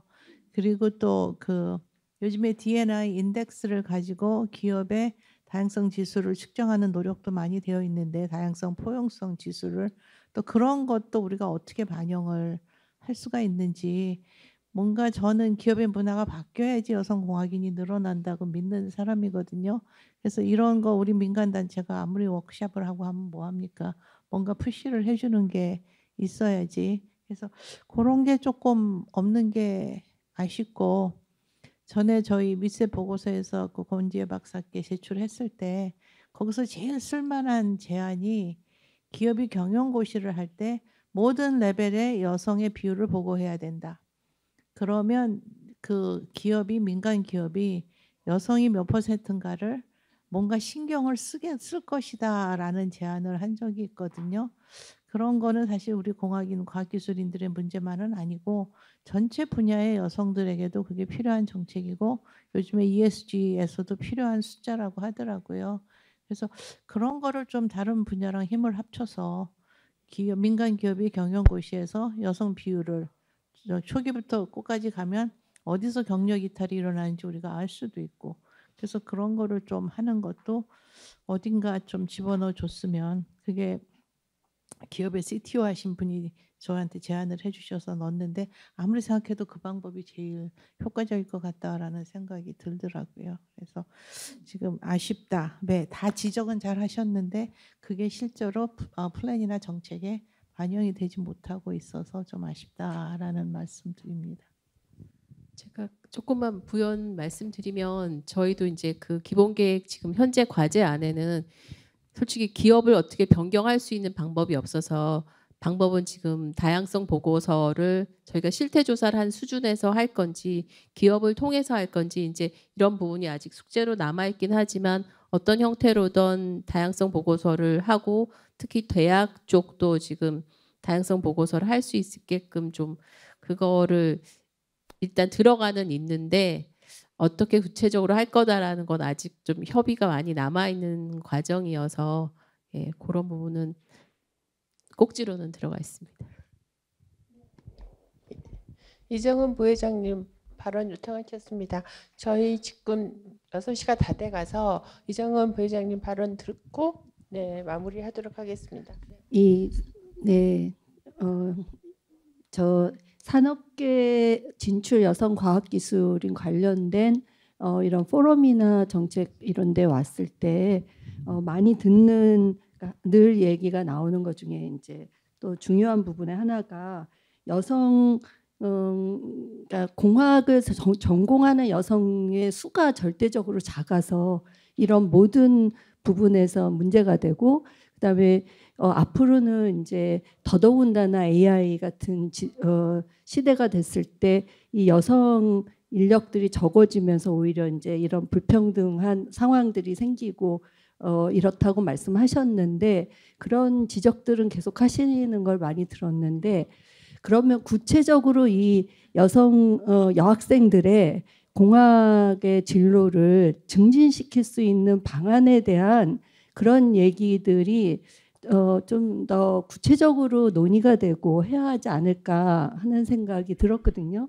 그 방법에 대해서는 거의 얘기들이 안 되고 있는 것 같아요. 그래서 혹시 신선미 연구원 네 저도 비슷한 말씀하셨었는데 혹시 그렇게 여학생들의 공학 진로를 증진시킬 수 있는 방안이나 이런 거에 대한 또 어떤 구체적인 논의나 이런 게 있었었는지 궁금합니다. 아니면 다른 분들도 마찬가지고. 저한테 물어보시니까 간단하게 말씀드리자면 사실 그 고민은 여성과학기술인 육성지원 기본계획 1차 연도서부터 지금까지 계속 있기는 있었습니다만은 그 실효성이 이제 담보를 되지 못한 측면이 많고요. 이제 시간이 뒤로 오면 올수록 최근으로 올수록 조금 더 강력하게 이게 공학 분야의 여성 인재 육성을 위해서 힘을 쓰고 계시죠. 이제 조금 더 많이씩 넣으시려고 좀 더 많이씩 넣으시려고 하고 있는데 여전히 이제 그 비율이 현저하게 정책적인 효과가 있다라고 말하기는 어려운 상황인데 제가 그동안 연구 경험을 통해서 왜 그렇게 빨리 안 되느냐를 보면은 여러 측면에서 물론 봐야 되기는 합니다만 여학생들 입장에서는 여전히 거기가 뭔가 내가 가서는 미래가 보장되지가 상당히 어려운 그런 측면이 여전히 남아 있는 거거든요. 그리고 학생들을 지금도 인터뷰를 얼마 전에 이제 올해는 아닙니다만 최근 연도에 했을 때도 3, 4학년 여학생들 인터뷰했는데 여학생들이 뭐 옛날에 했던 내용과 똑같아요. 3, 4학년 되면 벌써 오빠들이랑서부터 공부를 해야 되고 공부는 어려워지는데 기타 등등 여러 가지 여학생 시절서부터 어려운 그 점이 여전히 개선되지 않고 있거든요. 그래서 뭐 좀 더 제 생각에는 기본 계획에 큰 변화가 있습니다. 그 고등학교의 이과를 선택한 학생들 중에 이과를 가는 거랑 공학으로 전공하는 거에서는 반대 현상이 이미 났어요. 과거에는 자연계를 많이 갔고 공학을 적게 갔지만 이미 공학 쪽으로 그러니까 고등학교 교실 안에서는 공대를 더 이미 많이 가요. 한 4, 5년 됐어요. 공대가 더 많이 가는 걸로. 그래서 고등학생 대상의 어떤 공학의 진로나 이런 부분들은 윗셋도 많이 노력했고 여성 단체들도 많이 노력해서 그들은 이제 공학으로 가야 취업이 되고 그리고 부모님들도 글로 가야 취업되니까 많이 밀어요. 근데 그 다음 문제는 말씀하신 대로 대학에 가서 1, 2학년 때는 공학에 대해서 친근하게 있는데 3, 4학년부터 이제 떨어져 나가는 거예요. 내가 이쪽으로 진로를 가야 되는데 비율 보니까 여성 비율이 떨어져서 나는 소속되지 않은 것 같고 프로젝트를 해도 좀 밀리는 것 같고 이제 거기서 서서히 좀 떨어지는 부분이 있어서 그 부분에 대한 거가 조금 더 하고는 있지만 정말 작은 규모로 하다 보니 효과가 조금 미비한 영역이 있고요. 그리고 이제 저희가 앞단에서 그 고등학교에서는 이미 이제 공학에 대한 게 많이 되어졌지만 그 앞단에 초등, 초, 중등에서는 그 미래 희망 직업에서 이공계로 가겠다고 한 직업 20순위 안에 없어요. 남자애들은 한 뭐 두세 개씩 이렇게 직업에 대한 희망 직업에 있는데 초, 중에서 여학생들은 이미 이공계 직업에 대한 정보가 없는 건지 뭐 유튜버나 이제 이런 쪽에 더 관심이 많아지면서 조금 거기서 많이 멀어지는 영역이 있어서 이번 기본 계획에서는 조금 이 진로나 직업에 대한 정보를 좀 초등 솔직히 유아부터 시작하라고 했는데 그러니까 초등부터 하고 거기는 초등을 하려면 학부모랑 같이 해야 되거든요. 그래서 거기에 대한 인식, 그 다음에 이제 대학에 대한 부분, 그 다음에 또 고등학생은 여전히 또 그 과목 선택하는 데에서 교과 선택권이 없는 부분에 대한 것도 개선하려고 하고 있고 그 부분은 교육부랑 연동해서 하려고 지금 열심히 회의안은 만들고 있는데 얼마까지 할 수 있을지는 제가 말씀을 드리기 좀 어려울 것 같습니다. 진행하고 또 말씀드릴게요. 아까 회장님이 그 기업에 여성 그 단계별로 뭐 실태 그런 걸 하면 좋겠다 했는데 그게 사실은 이제 윤석열 정부의 공약이긴 하거든요. 그러니까 정확히 그 워딩은 제가 기억은 안 나지만 성별 근로를 공시한다. 그러니까 성별 임금까지는 공시 못하고 성별로 모든 기업에 이제 그거는 공시하겠다 이렇게 공약은 있고 아직까지 뭐 진도가 많이 나간 것 같지는 않은데 뭐 그때 제가 물어보니까 노동부에서 고민은 하고 있다 이렇게 하니까 과기 기본 계획에도 그걸 같이 좀 밀어주면 공약 지켜라 이렇게 밀어주면 좋지 않을까 이렇게 싶은 게 하나 코멘트고요. 두 번째 되게 좋은 발표 많이 들었고 좋은 코멘트 많이 들었는데 어쨌든 이게 일반 여성이 아니고 산업체이고 또 특별히 뭐 공학계이고 약간 그런 특수성이 좀 더 드러날 필요가 있어서 아까 신 박사님 하신 뭐 협회 이런 얘기 좋은 말씀이신 것 같은데 뭐 제가 항상 생각하기에는 우리가 너무 많은 경우 이렇게 대기업 상당히 괜찮은 기업 중심으로 많이 생각하는 건 아닐까 이런 생각이 많이 들어요. 현실은 이 중소나 중견에서부터 중소가 굉장히 뭐 그런 제도도 뭐 있어도 못 쓴다든지 그다음에 저는 경험해 보면 이 대체 인력 문제가 너무 심각한 거예요. 그래서 더 못 가고 뭐 본인 스스로가 그냥 관두고 이런 문제가 많아서 뭔가 우리가 이제 앞으로 지금 이 연구에서는 그게 좀 안 되겠지만 이제 분야별 플러스 이 기업의 어떤 유형이나 규모별로 약간 잘라서 봐야 되지 않을까 싶고 공학계 여학생들이 사실은 많이 늘어난 거는 공학계 학과들의 이 성격의 변화가 굉장히 저는 지대한 영향을 미쳤다고 생각하거든요.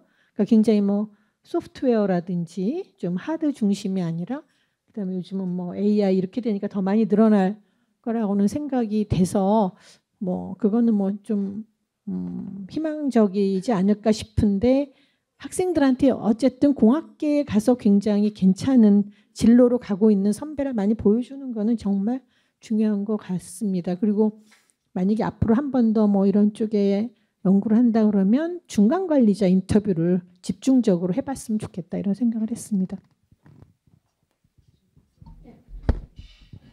지금까지 그 여러 가지 말씀 잘 들었고 잘 배웠는데요.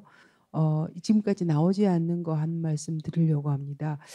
그러니까 미국에서도 이제 STEM 분야에 이제 여학생과 남녀의 차이를 대학교에서 연구를 굉장히 많이 했는데요.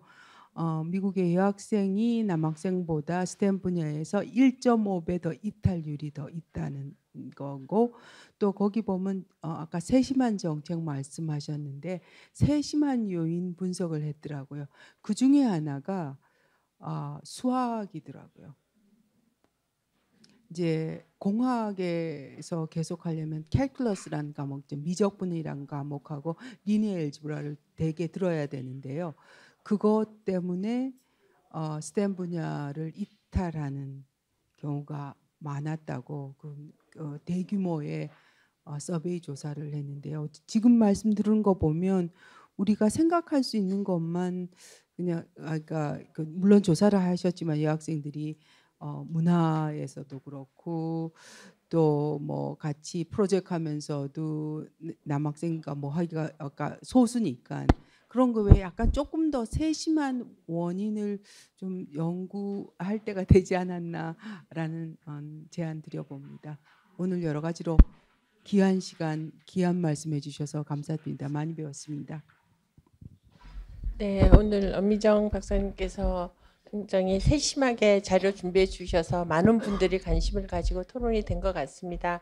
네, 12월까지 과제 마치셔야 된다는데 너무 많은 요구사항이 와서 우리 엄 박사님 네, 어쨌든 오늘 발제해 주시고